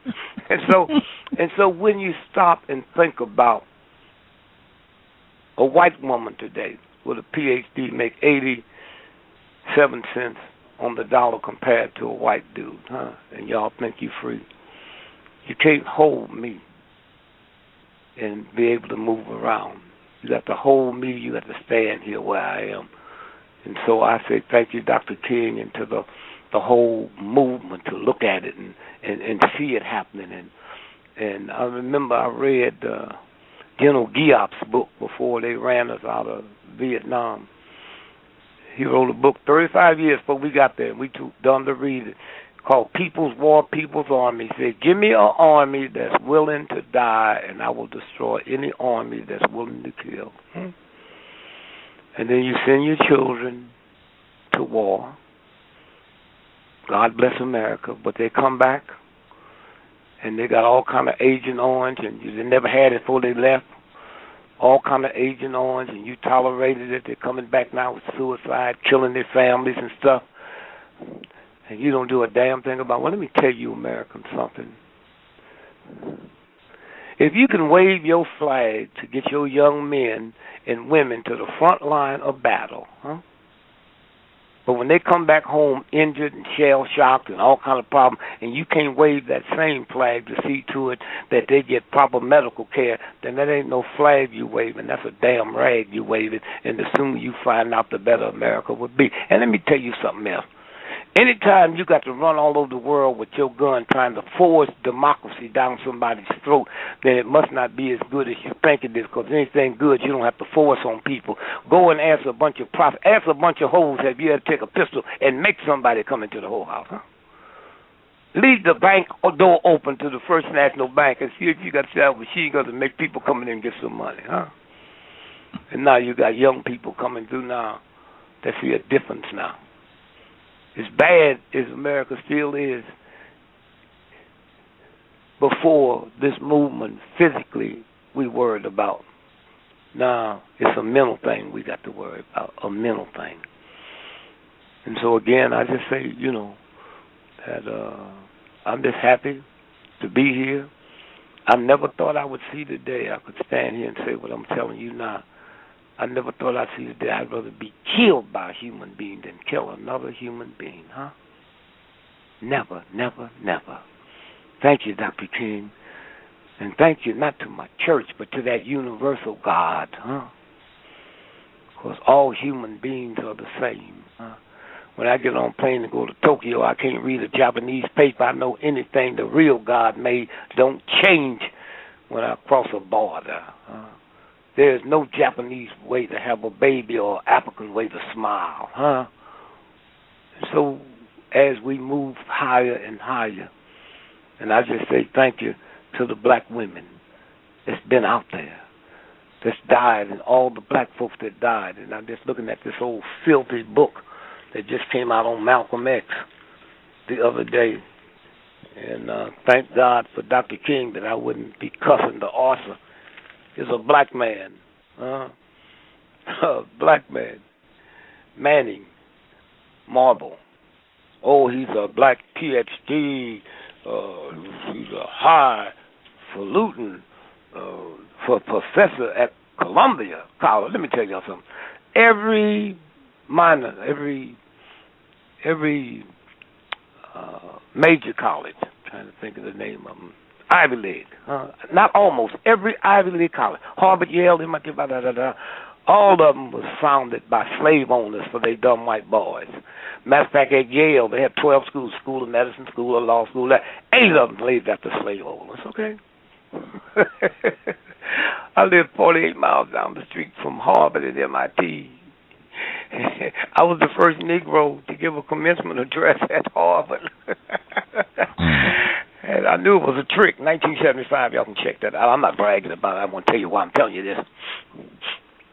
The class of 1925 was celebrating their 50th anniversary at Harvard graduation, and that class had produced more billionaires than any Harvard class. So they wanted somebody to be there that would impress the students to stay there, because at that time white children didn't give a damn about hanging around for graduation, so they could suck the least the money out of them billionaires. So it was the first time they let the students pick the speaker, and they picked Dick Gregory, and I didn't answer because the letter was kind of nasty.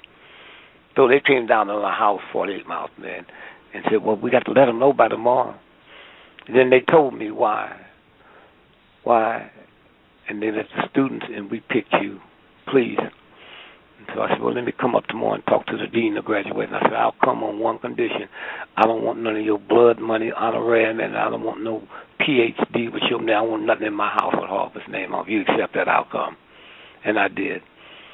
And I was able to tell them, young folks, not the old folks, not the mothers and the daddies, that Harvard and MIT have more suicides in 1 year than all the Big Ten schools have in 20. You can check that on your computer. What? Yeah, so y'all call these schools the citadel of intellectuality. The real God look at it as a cesspool of filth. And I said to you youngers, I charge you, not your mom and your daddy, to change this from a cesspool of filth to the citadel of intellectuality. Huh? That's what this is about. It ain't about being honored by some thugs. It ain't about being recognized by some pimps, huh? And so when you look at Malcolm X, Manning, who wrote the book came out Monday on King's anniversary of his killing, and the author, this Negro, didn't know that he was going to die. He died on Friday. So he can't even be here to answer no questions. That's how they work. But y'all don't understand white supremacy. Like in Bill Cosby's son, you got the upline. They told us, well, he had a flat tire. Wait a minute. When do robbers wait on the highway to catch you? The stagecoach days, yeah. But you going to rob somebody, you going to be on the highway waiting for them to get a flat? And then when he got the flat, he called this white woman. She showed up in a mini skirt, high heel shoes, and a mink on. What didn't nobody know is, that upscale Mercedes he had. If you got a flat, you push the button, it changed his own flat, huh? That's teaching Bill a lesson. Tell you about this boy. You're not supposed to ask to buy NBC. He had $6,000 in his pocket, his credit cards, and his cell phone. Huh? They knew it wasn't robbery. 6 months later, they arrested this Russian immigrant. And when we checked it out, they blamed him for the robbery. And when we checked it out, we found out he was in Mexico City that night. This is what this is about, huh? And I'm telling y'all be comfortable if you want, but you have fun and have fun quick. Because recess is just about over, and I don't say that, with no glib. Everybody can change. I drink a sip of scotch every day, 4 packs of cigarettes every day, huh? Weigh 365 pounds. I'll be 80 my next birthday. My wife be 75. We don't have a prescription between the two of us, huh? That's what this is about. And so all you folks out there think you're eating good, and it's more than that. It's good, though. You're better off than the meat eaters and the milk drinkers. But Dr. Martin Luther King, he'd eat the booty out of a cow. Huh? He'd eat fried chicken before it got fried all the way. One of the nicest, kind, peaceful, loving people on the planet. It takes more than just being a vegetarian. Huh? Hitler was a vegetarian. Huh? Hello. And so, thank you, King. I looked at you, I watched your demeanor, and I said, wow. Oh, I'm a big celebrity, but there's something when you become a celebrity for human dignity. Wouldn't it be nice if we all worked to make this country a humane society? But in America, when you hear the word humane society, they're talking about animals. Oh, shame on you. Mr. Gregory, I had my co-host here, and yes. She wanted to ask you a few questions. If that's, please do. If that's, oh, okay. No, please, yes. Let's see, Justice. If you have some questions for Mr. Gregory, what a beautiful name, Justice. That's the name, Justice. Is that her real name? Yeah, she's here. I'm asking. Is that her real name, Justice? Is that a nice answer? Huh? That's not my real name, but yeah, that. Oh, you should change your name. You should change your name to Justice. Legalize. I got a daughter. I named her Miss, M-I-S-S, and she'd be one black woman on the planet that all white and black folks have to call Miss. She's the lead prosecutor in Brooklyn now, and she handles all sex crimes against women and murder, 15 and down. And the judges say these white folk complain to us, say, why do they call her Miss? And you can call us by our first name, and he has to tell them that is our first name, Miss Gregory, M-I-S-S. So thank you, Justice. What was your question, madam? I was just curious. Have white people ever called you the word nigger? If so, what do you say? Huh? What do you say or do when they call you? I told them that? their mama was a nigger. That's all I knew back in the old days. And now I know, I can't never be a nigger. You know, if I said, all you hoes out there listening to me, you'll stand up. If you get upset, you a hoe. I didn't call your name. You got to stop putting stuff on you because people who don't like you or system call you that, huh? That's the problem. Sure, I was called that all the time. If you get my book, nigga, I talk about all the time. Nigga this and nigga that. It didn't bother me, you know, because I knew I wasn't a nigga at all. Do you now or have you ever had any white friends? If so, do they do anything? Look, first. Don't insult me. Don't ask me no more questions. Don't insult me. I got 13 books out here, huh? Okay? Didn't I just tell you the most important human being that lived on the planet was a white man, huh? That liberated us, that his 2 children got murdered, he was hanged, or did you just come into the studio, huh? And I'm not cutting no slack because of your age, huh? The internet's out here, huh? The internet's out here, huh? Okay. So that question, I mean, you was not prepared for me today at all, right? All my stuff is public domain, miss. Huh? Had white writers, huh? White researchers, huh? Me and Mark Lane, a white man, wrote the book that called the Kennedy King Assassination Investigation, huh? Huh? Not at all. Liberation ain't for nobody.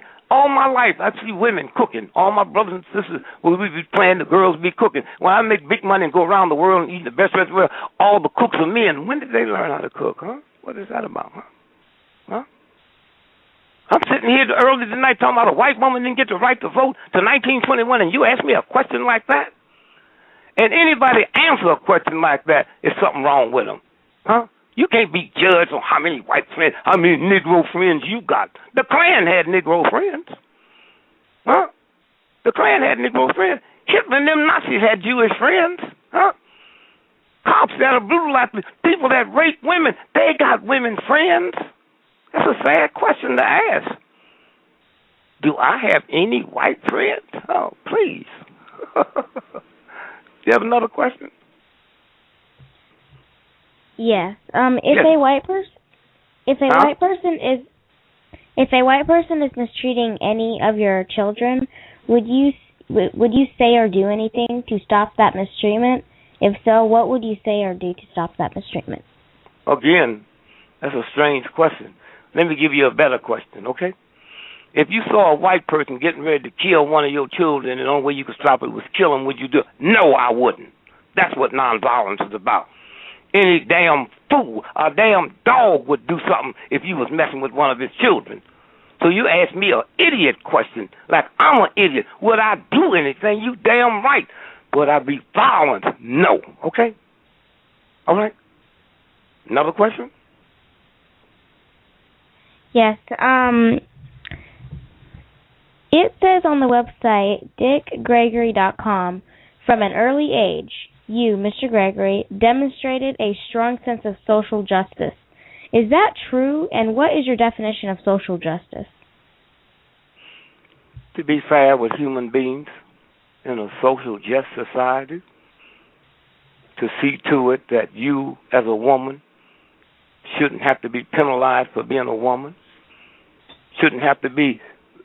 They just did a thing on one of the big networks the other day of all the rape cases of women that have never been tested. Millions, huh?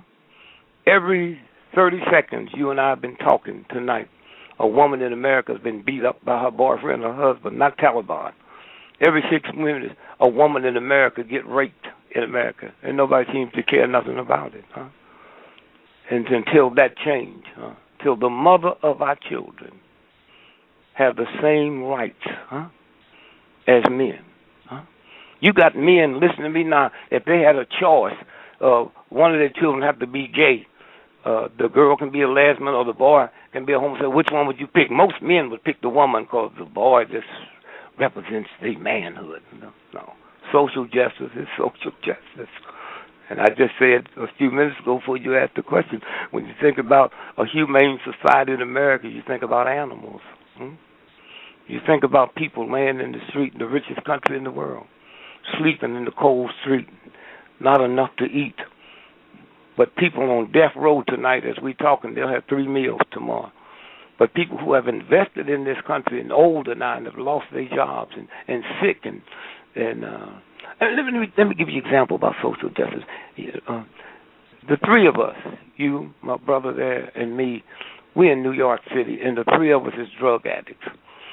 And I'm so cracked out, I just robbed my mama the other day. And I said, look, I don't want to do this no more. So let's go tomorrow, Monday, and turn ourselves in. And we go in New York and turn ourselves in, and they said, oh, we got an 18-month waiting list. We can't take nobody else. Oh, wow. So we have to stay out here, and we get on a list and do drugs. And I said to the 2 of y'all, do me a favor. I said, I can't wait 6 years. I got a headache, my chest, I've been spitting up blood. I said, see that white woman standing on the corner there? I'm going to go over there and take this brick and make like I'm going to hit her and snatch her purse. Y'all run over there and hold me, okay, and call the police. And when the police get there, I get arrested. Huh? And when you get arrested, you go in and they examine you. And when they examine my headache, they find out I got a brain tumor. My chest, they find out I got pneumonia and cancer. And so in less than 2 days, I'll be operated on. But black and white folks, women and men out here worked all their life, paid their taxes, and can't afford to go in the hospital. That's what I'm talking about, social justice. Where it's not about money, huh? It's about we go all over the world. Hey, all that stuff, Gaddafi, and all them guns and bullets, we bought them. We didn't buy it, the French bought them, the Italians bought it. And then it's funny, all over the world, the poor countries that ain't got no oil or no diamonds, ain't nobody fighting over it.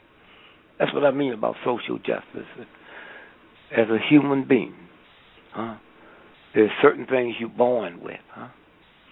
And we all need to work and see that happens. And when that happens, then it changes. It says on the website did'thave.com, Gregory, whose style was detached, ironic, and humorous, came to be called the Black Mort Saul, after the popular white social comedian. Friends of Gregory have always referred to Mort Saul as the white Dick Gregory. Who is Mort Saul, and why did people call Mort Saul was an intellectual comic. He was one of the bright comics that ever lived. They wouldn't let him play Vegas because he wouldn't put a suit on. He'd come out on the stage with loafers and a newspaper on his arm, and he'd just stand there and talk. And he's so intellectual, some of the people were sitting didn't even know what he's talking about. But big money. And then the last couple of years, he and I have done shows all over the country together. Well, we were friends. We were friends from the day one. But you can hit up on the internet, and you can hear that they got some of his comedy stuff on there. Brilliant, brilliant, brilliant.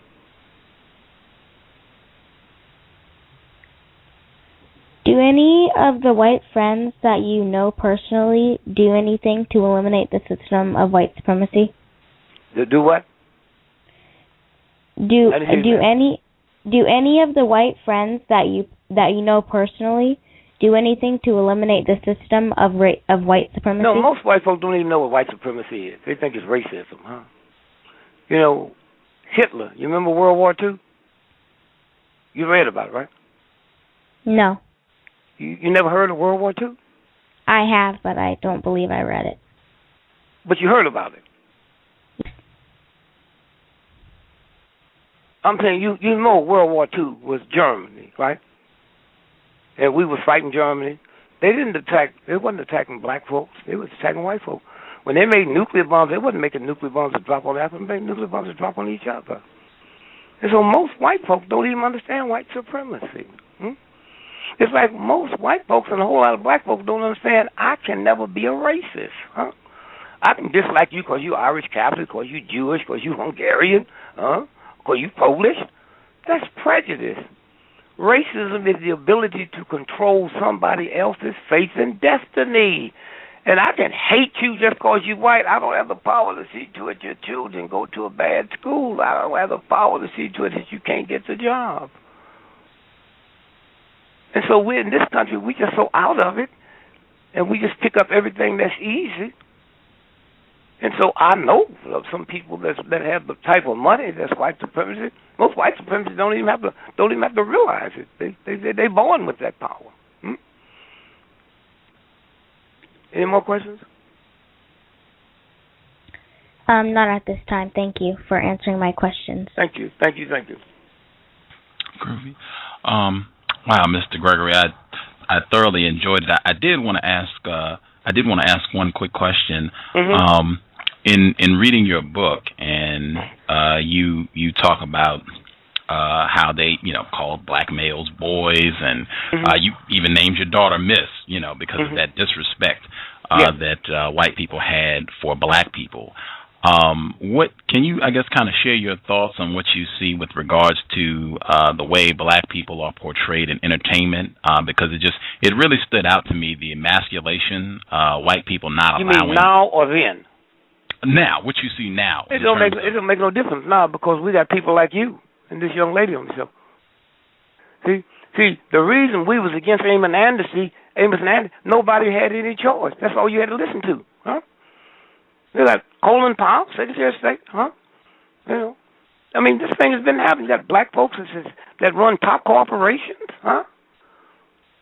And so when you stop and think about when all you had was a choice of looking at Amos and Andy, and when they was on the radio, they was white folks. And so as long as the balance is there. See, when I was a little boy 8 years ago, and some white child asked his mother, how come we treat them? They're happy. And you look at my mama, she was smiling all the time, Miss Beulah, huh? But they see black folks on TV now. We know they're not happy in Egypt, huh? We know they're not happy in Libya. Before you saw it on TV, you didn't know that. Oh, they're okay. They're complaining. And so now there's so much stuff out here now. Go to any bookstore and go through and look at all the black books, huh? Turn on TV and look at the stuff you see. And so no, that's again. We are the only people in the world that judge our progress by Negro entertainers and athletes, Jews and the Polish save all their money so they can run back to Poland and bow down to a black Madonna. When I walk in my church, Mary is white, Jesus is white. The mindset, no. But when you said, listen, look, man, I'm born 1932. I never, ever, ever, ever, ever, ever could have turned on the radio and hear a voice or a show like this, huh? Or hear youngsters speak like this young lady is speaking, huh? There was no place for them. And now you see women, they're in sports. They can go into the dressing room where the men are. Well, we got no, then hide. I got a right to be a correspondent and to report sports back to the people. That's what this movement have opened up. That's what this movement is able to do. Man, real pleasure to have you on the program. I've read in Memphis, the book you authored with Mr. Lane, read Nigger as well. I would encourage listeners check out that material. Outstanding writing, and you'll learn a lot about racism. Thank you so much for sharing some of your my Sunday brother, evening. and peace to you and your listeners. God bless you. Anytime you want me on, just call Leo. She'll work it out. Will do. We would love to have you back, sir. My pleasure. Thank you. Take good care, sir. Context of White Supremacy. We're going to take a quick commercial break. We'll be right back. I believe Justice has a news item for us. Context of White Supremacy. We'll be right back.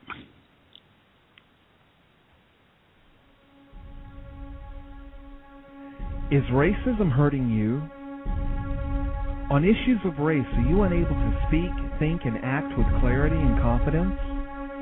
Are you tired of laughing when nothing is funny, smiling when you are not happy, agreeing when you really disagree?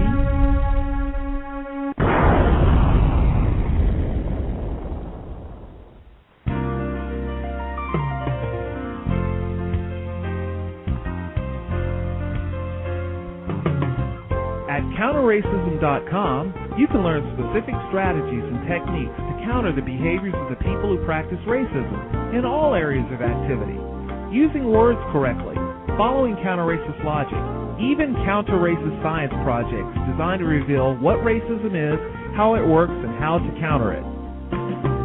The open source code writing format allows you to pick and choose from a variety of counter-racist suggestions so you can produce the code that works for you. Stop by counterracism.com today and help replace racism with justice. That's counter-racism.com. Do you need a one-stop shop for all of your multimedia needs?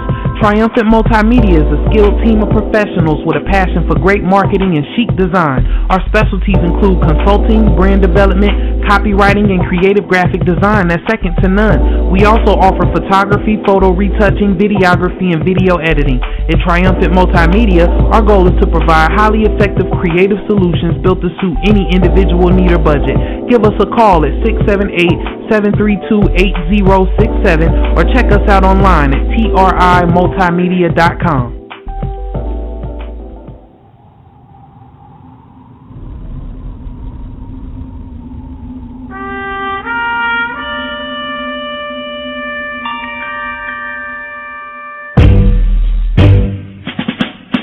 Hello everybody, welcome to the Cows. This is Justice here at Blog Talk Radio. If you want to learn, listen, understand, and question, go to blogtalkradio.com/victim-of-racism, and for more information on racism and white supremacy, go to my blog, justdojusticetoday.blogspot.com. My email address is justice.asap@yahoo.com. Replace white supremacy with justice, ASAP. You're just saying just buckets and buckets of words. Boy, context of white supremacy. We will be back tomorrow. Oh, wait a minute. Let me get in our one other commercial. RacismDaily.com, your number one source for global news reports on race, racism, and overt actions of white supremacy. From Asia to the Americas, to Europe, to Australia, to Africa, racism is not a thing of the past. It is our current reality. Be informed. Be globally informed. You should be the first to know. RacismDaily.com, RacismDaily.com, RacismDaily.com. Context of white supremacy. I do have the tally, finally, for Dr. Cambon. I said we were at 150. We are significantly over that. We are at 243.85. $243.85. $243.85.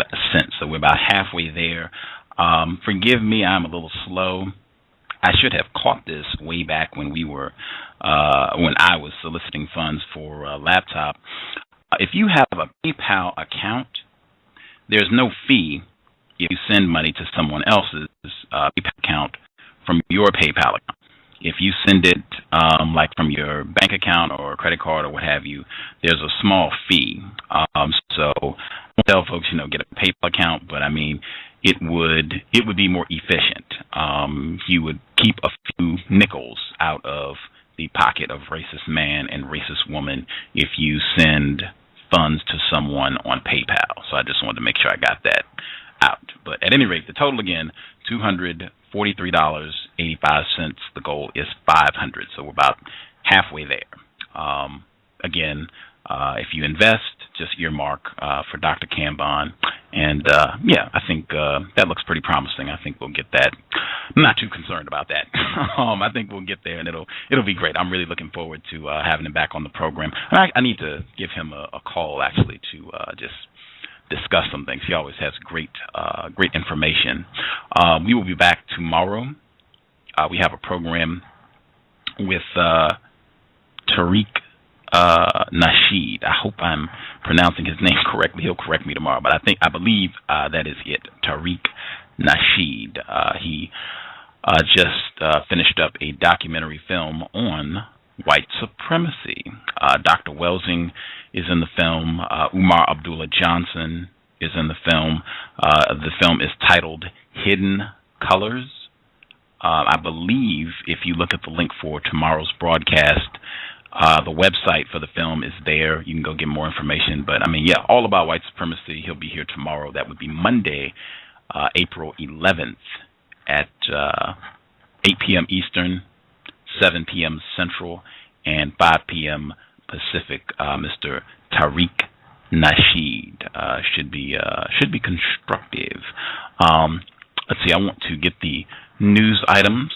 Before we get to the news items, I want to recognize a very professional display from Justice. And when I say professional, I mean being very businesslike, not getting, rattled when speaking about racism, white supremacy, or asking questions, and a victim, is upset.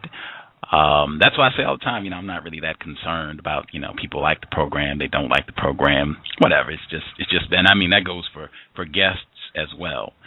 It's just business, very business-like approach. Just continue plugging right away. Outstanding effort. I thought, it was a 15-year-old on the line asking questions. Excellent job. And I do want to say it because I put it on my Facebook page, so it's not I was trying to be secretive about it. I put it on my Facebook page. Mr. Gregory is being courteous to Justice, not cool, and sung a song to John Brown. I believe that did happen, and I have nothing else to say about that. But again, very professional job, in my opinion, from Justice. Very businesslike. Victims, if they, particularly if you feel like a victim, if they're showing symptoms that they, have been conditioned by the system of white supremacy, which we all have.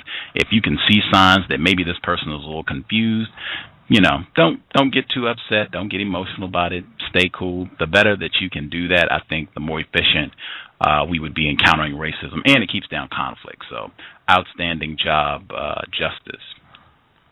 Thank you very much. And I don't have any news items. Oh, I thought you news item. Okay, I will. I know. I thought I did too, but I don't have any. No worries. I will round up a news article for us. Let's see. I'm going to go to Racism Daily. I'll tell you all what I did on my computer. Racism Daily, like the cows, and like my blog, and like many things on white people's internet, it has an RSS feed. You can make that like a tab on your browser. So you can just click on your Racism Daily tab, and you'll be able to see like the 10 most recent stories. So it becomes very easy to kind of keep an eye on what's happening. Like if I just hit my tab, bang, drop-down tab opens up, and I can just look at all the most recent 10 stories. So the recent 10, we got, I'll read the titles, and then, Justice, you can pick the one that you think is most interesting. We got racist message on Michigan road sign. Woman gets posthumous award after being denied honors for being black. Coach suspended for Yard Apes speech faces termination. Update. Councilman says he's a victim of racism. Woman who blamed black woman for acid attack gets suspended sentence. I think that happened here in Washington State. I saw that one. Oh, okay. On Racism Daily. Oh, okay. Firefighters ask for harsher punishments for use of racial slurs. Study large racial wealth gap in the UK. Long Island Village to face trial for pushing out Latinos. Canadian artist plants cross and noose on his lawn. Racism still rife in Colombian capital. Those are the most recent reports. Did one of those stick out that you wanted to hear about, Justice?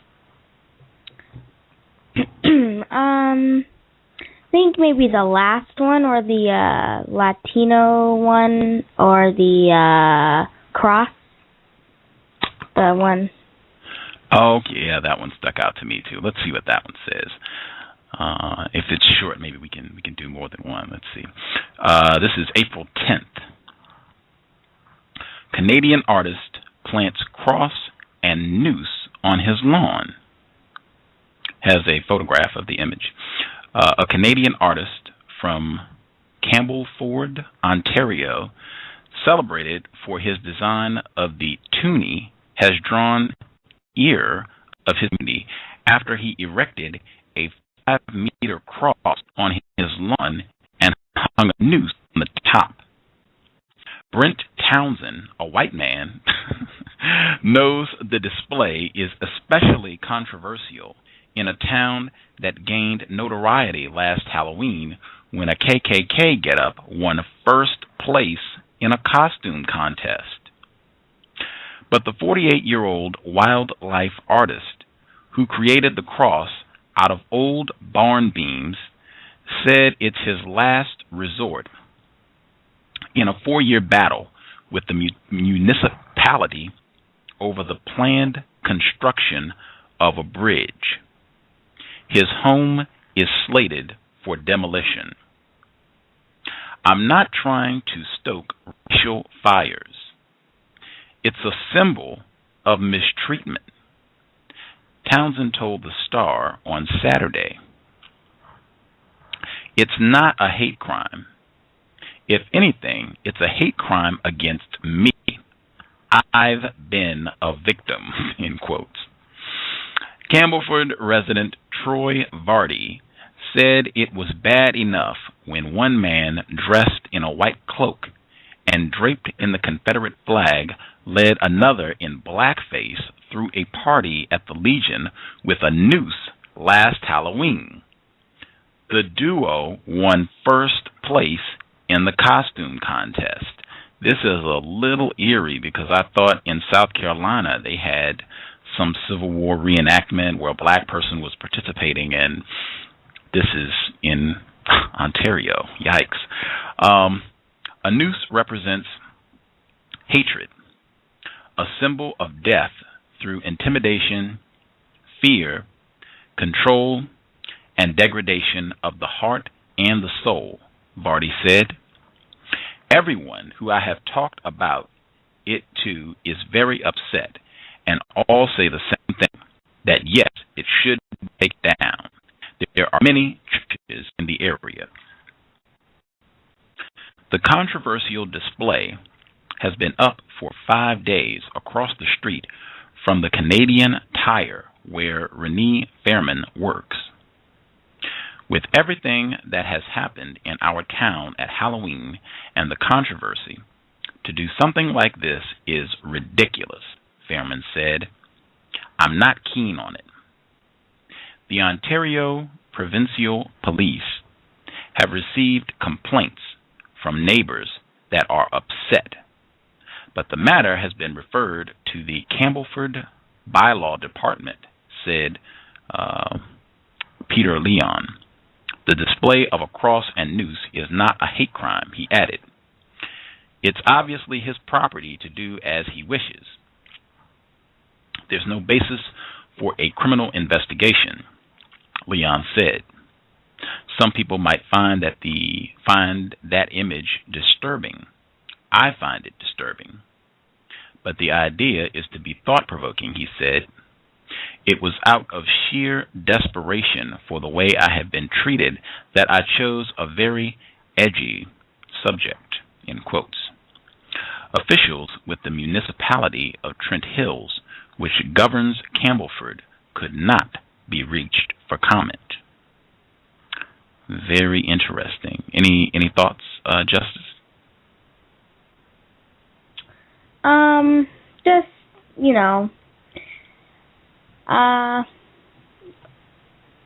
white people make symbols for mistreatments all the time. I mean, in yards, whatever.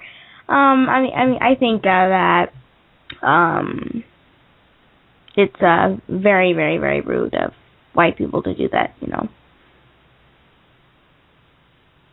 Mm-hmm.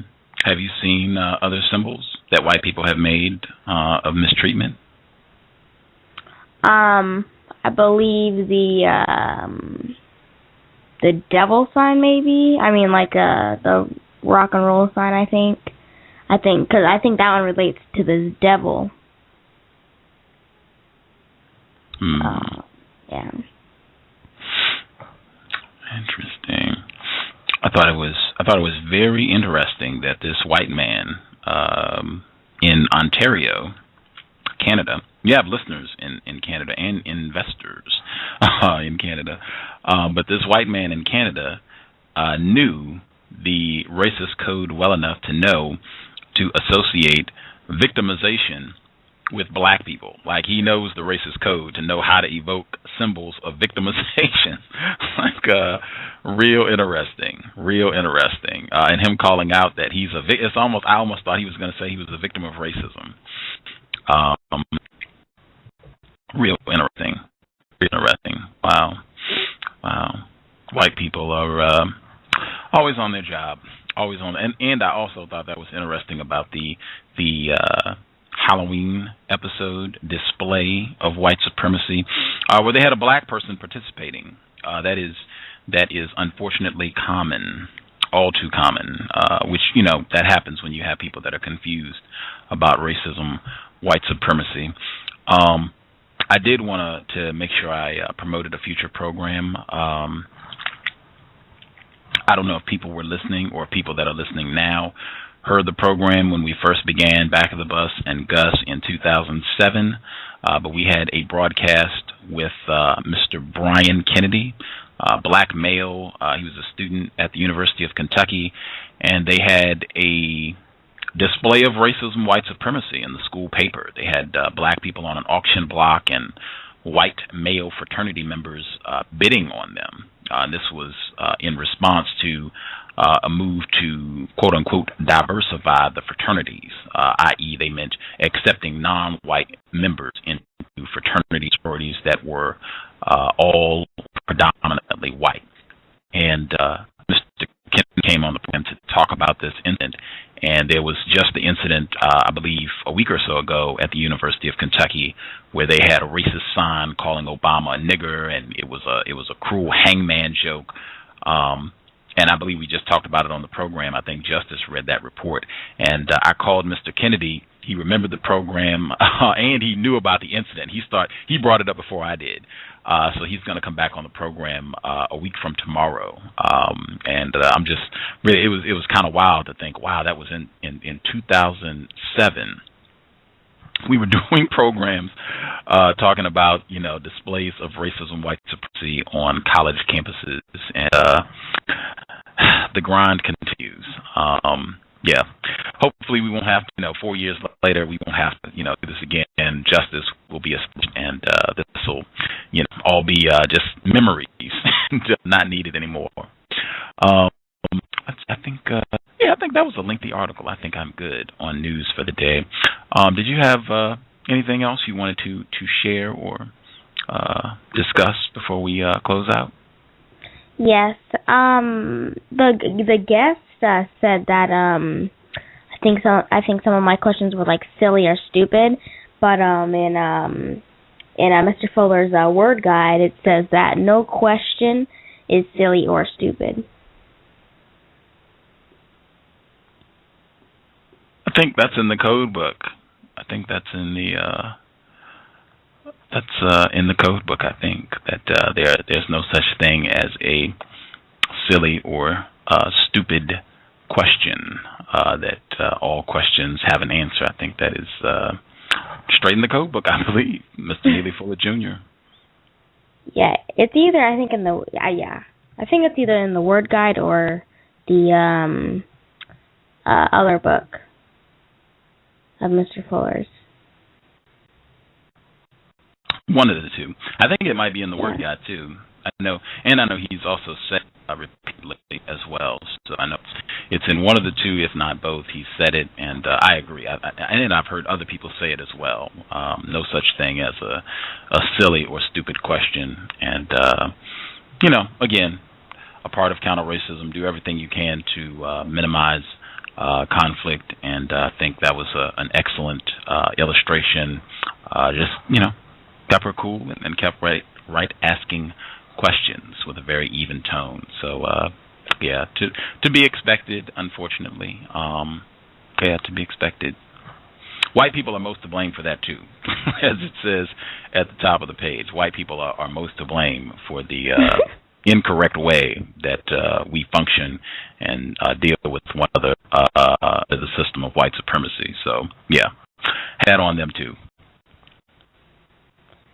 Yeah.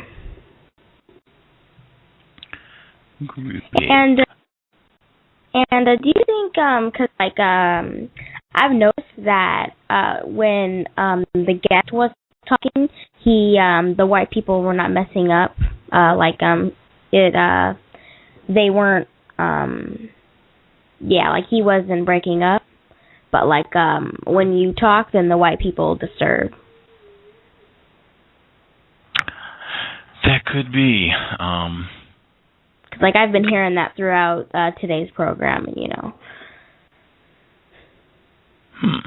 I'll have to listen to the archives to see if there's distortion in the line. I don't know what I sound like, so I have to listen to the archives. But that would be. You're just breaking up. That's all.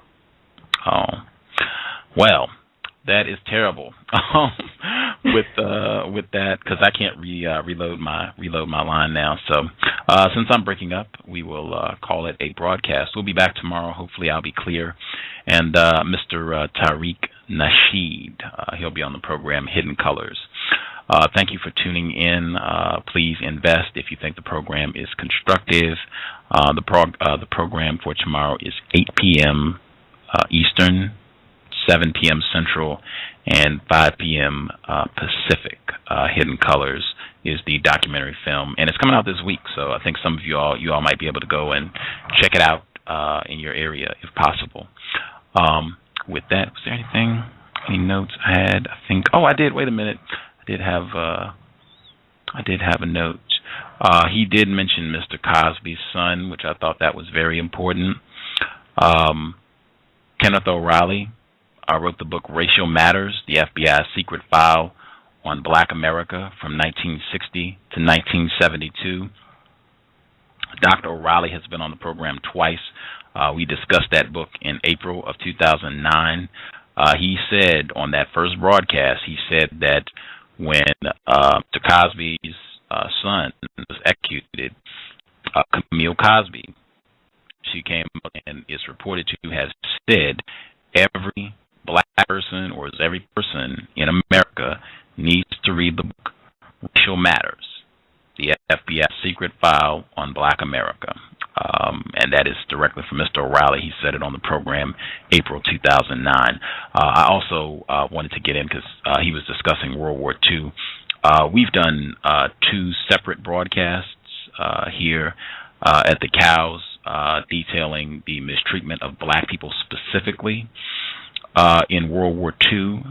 One of them was with Mr. Clarence Lucene, black male. He's authored several books, including Pipe Dream Blues. But he was on the program in June of 2010, Clarence Lucene, and his book, Hitler's Black Victims. We also had Professor Robert Perkinson on the program. His book, Hitler's African Victims. Close titles. Professor Robert Perkinson is a white person. His book details how white people slaughtered black, and I mean specifically black people, slaughtered them. In Europe, these were so-called white Germans, but his book is explicitly about how so-called Africans, black people from the area of the world known as Africa, were mistreated during World War II Again, he was on the program June 6th, 2010, and Mr. Clarence Lucene, his book is more general. It deals with just mistreatment of black people, period, during World War II. So it's not just focused on these incidents with the German white people. It captures how black troops from the America or United States, black troops here were also being mistreated. Black people in Africa, like it's more of a global perspective on how black people were victimized during World War II. So I would say check. Those would be excellent reads. If you want to get the books, if you want to check the program, that'd be great as well. But yeah, I do think there's been extensive documentation of racism, white supremacy, specifically against black people during World War II. I would note that those nuclear bombs, they were dropped on non-white people. I believe the area of the world known as Japan, non-white people. They didn't use any nuclear weapons against the so-called white people in Germany, to my knowledge. So I would say that would be another illustration of racism, white supremacy right there. I could be incorrect. Again, we'll be back tomorrow. Thank you, everyone, for tuning in to the broadcast, and I hope it was constructive. Share the programs, again, Facebook, Twitter, all that is really helpful if you find the programs to be of constructive value. And yeah, with that, I'd like to go out on a constructive note. We'll go out with Mr. Fuller talking with a white person. No white friends. I don't think it's constructive ever. If John Brown was alive, he would not be my friend either. No white friends, no white friends, no white friends. Replace white supremacy with justice immediately. We'll be back tomorrow. I mean, I'm walking down 7th Street, and I mean, the guy just got here from Shanghai and whatnot won't speak to me or whatever. Speaks to the white guy that passes by and don't speak to me, and so I get an attitude. Now, what am I basing this on? Is there any reason why this person should stop what they're doing and pay attention to me? Give me one logical reason. Anybody in here? Oh, you have a reason? Speak up.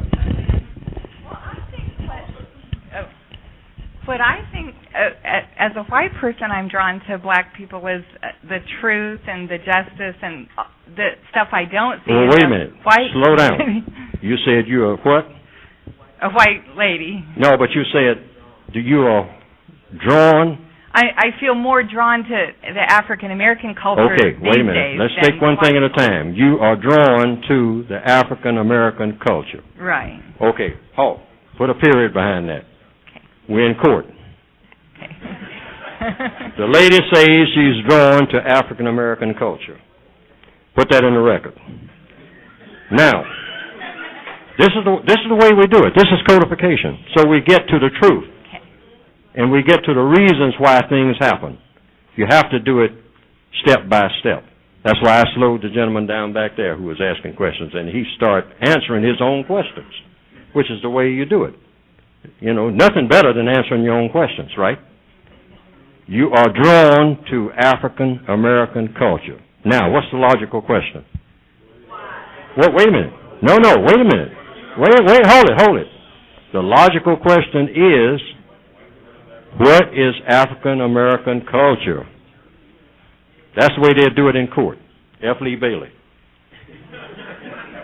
Well, what I'm drawn to, like I listen to WOL and Joe Madison, and that's the only radio station that tells the truth about anything. A lot of us white people are sick of. Well, wait a minute, you're moving too fast. You listen to WOL. Right. In order to do what? To hear the truth. Oh, you get the truth from WOL. Right. I'm quite sure Mrs. Kathy Hughes would be glad to hear that.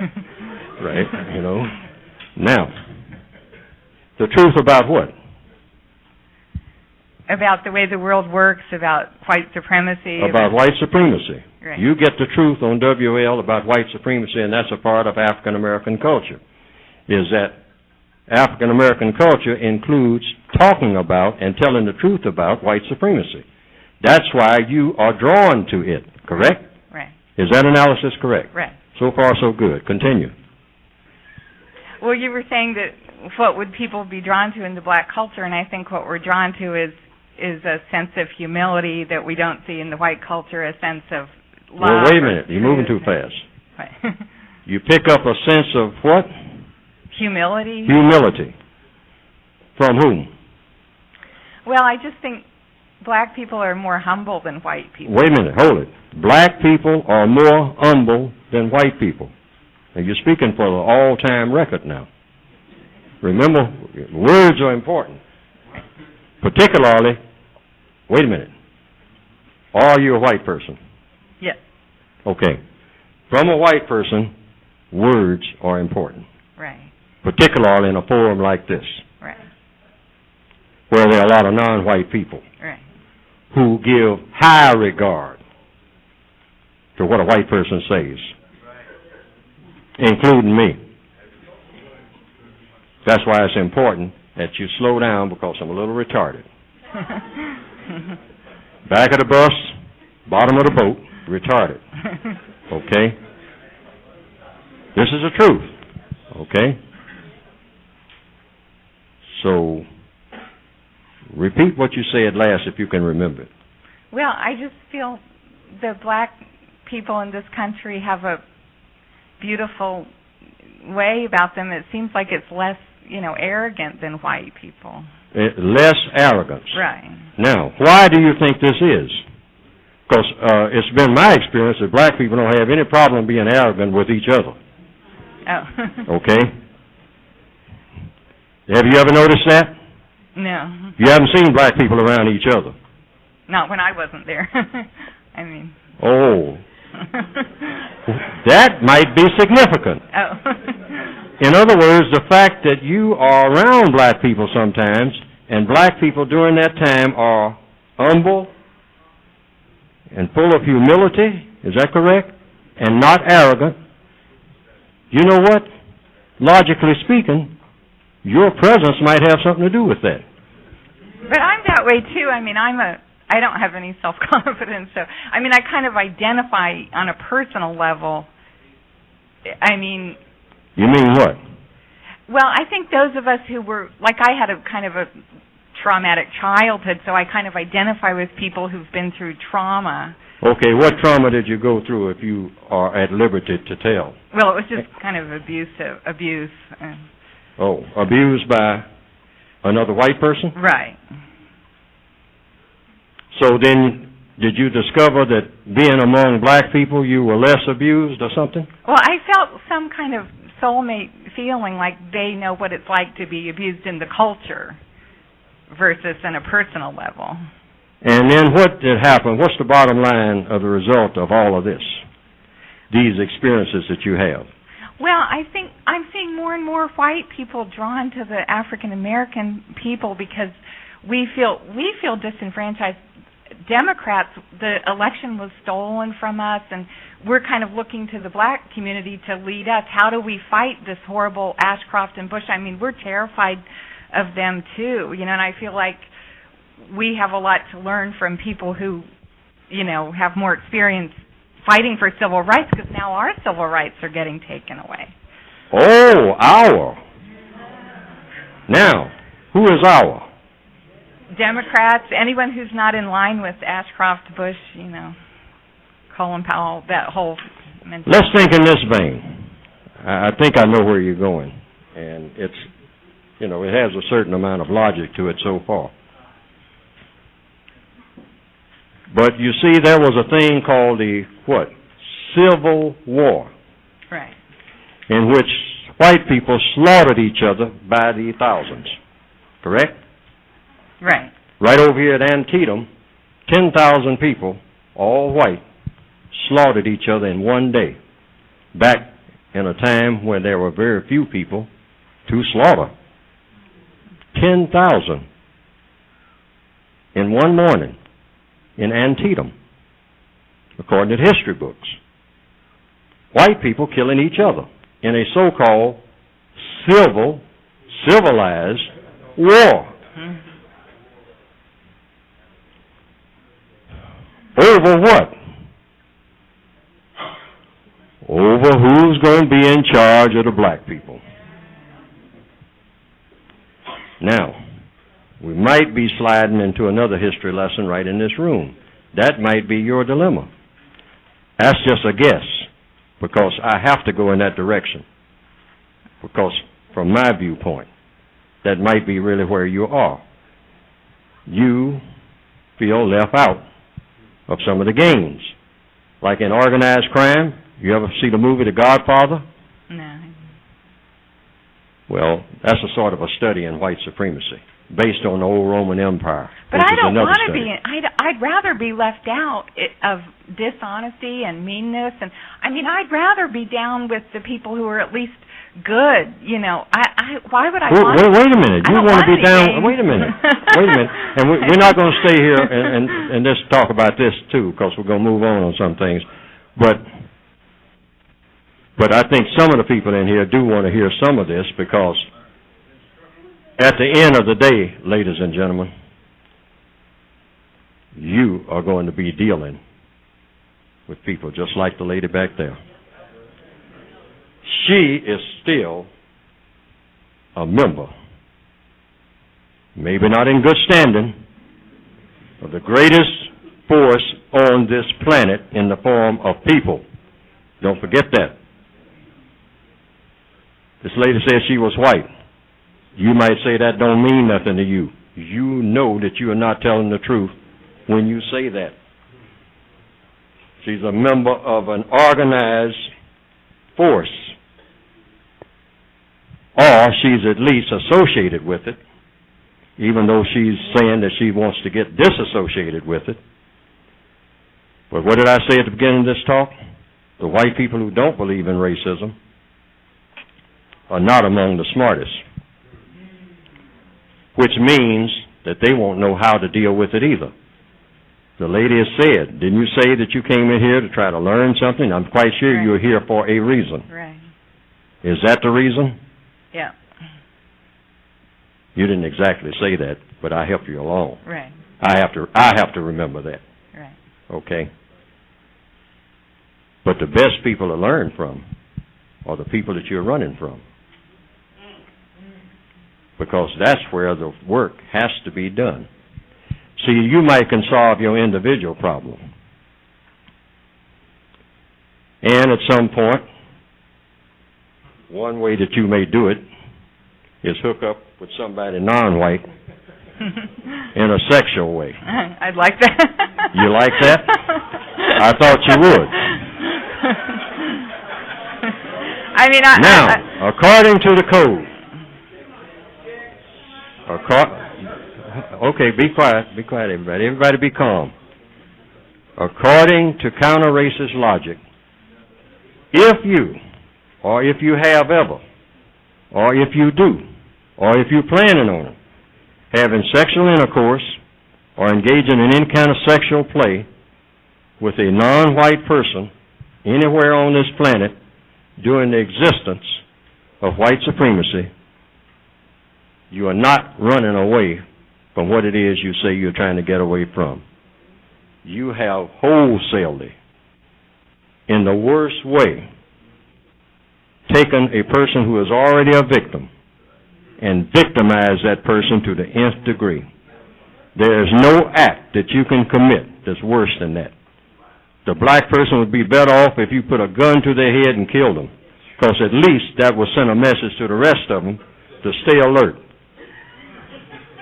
If you do this sexual thing, it will put the rest of them to sleep, and they will go further into the confusion.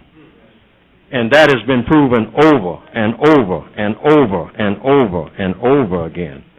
So I'm duty bound to tell you, hold it, this is science. I'm duty bound to tell you this because this is true. Now, you may emotionally have this inclination. You have to kill it. Well, I'm married to a white man, but I'm just saying, I mean, I find black men very attractive too. Yes, but I can understand that. This happens all down through history. White men have it more than you. Probably including the one that you have, if he ever went to Nam or someplace. Yeah, he was. He's got a long record. You say yes? He was in Vietnam. He was in Vietnam. Right. Oh, okay. Hoochie House. Okay, maybe. Right. I don't know. All right? But one thing that white men do everywhere they go is make sure that they run through the black females, and then after they finish with them, they dump them and turn them over to us. Okay? But what can we do as white What people? can you do? That's the question. Excellent question. Best question in the house.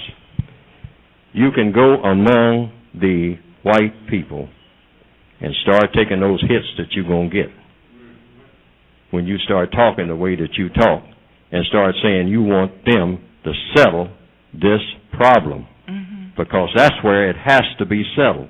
The reason we talk among ourselves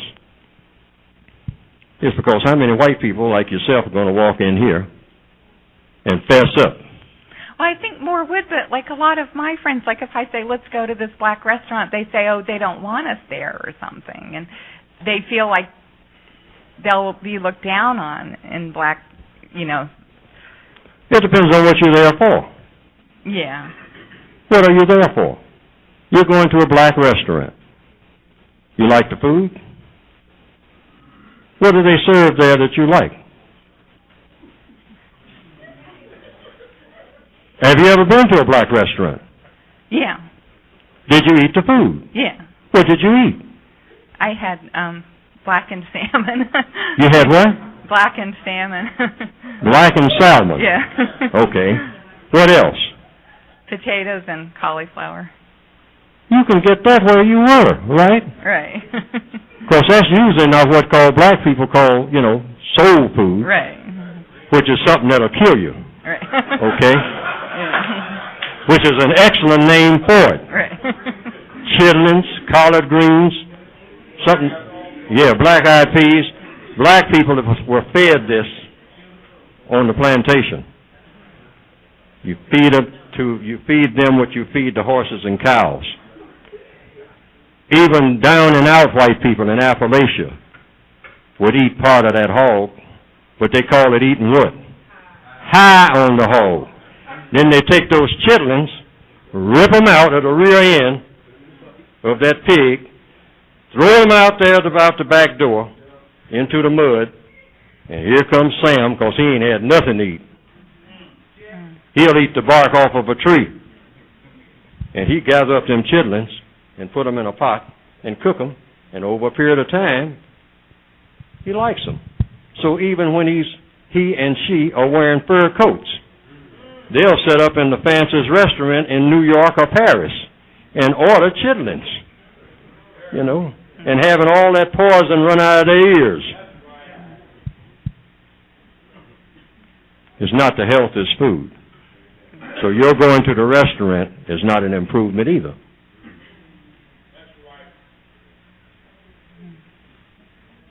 Correct or incorrect?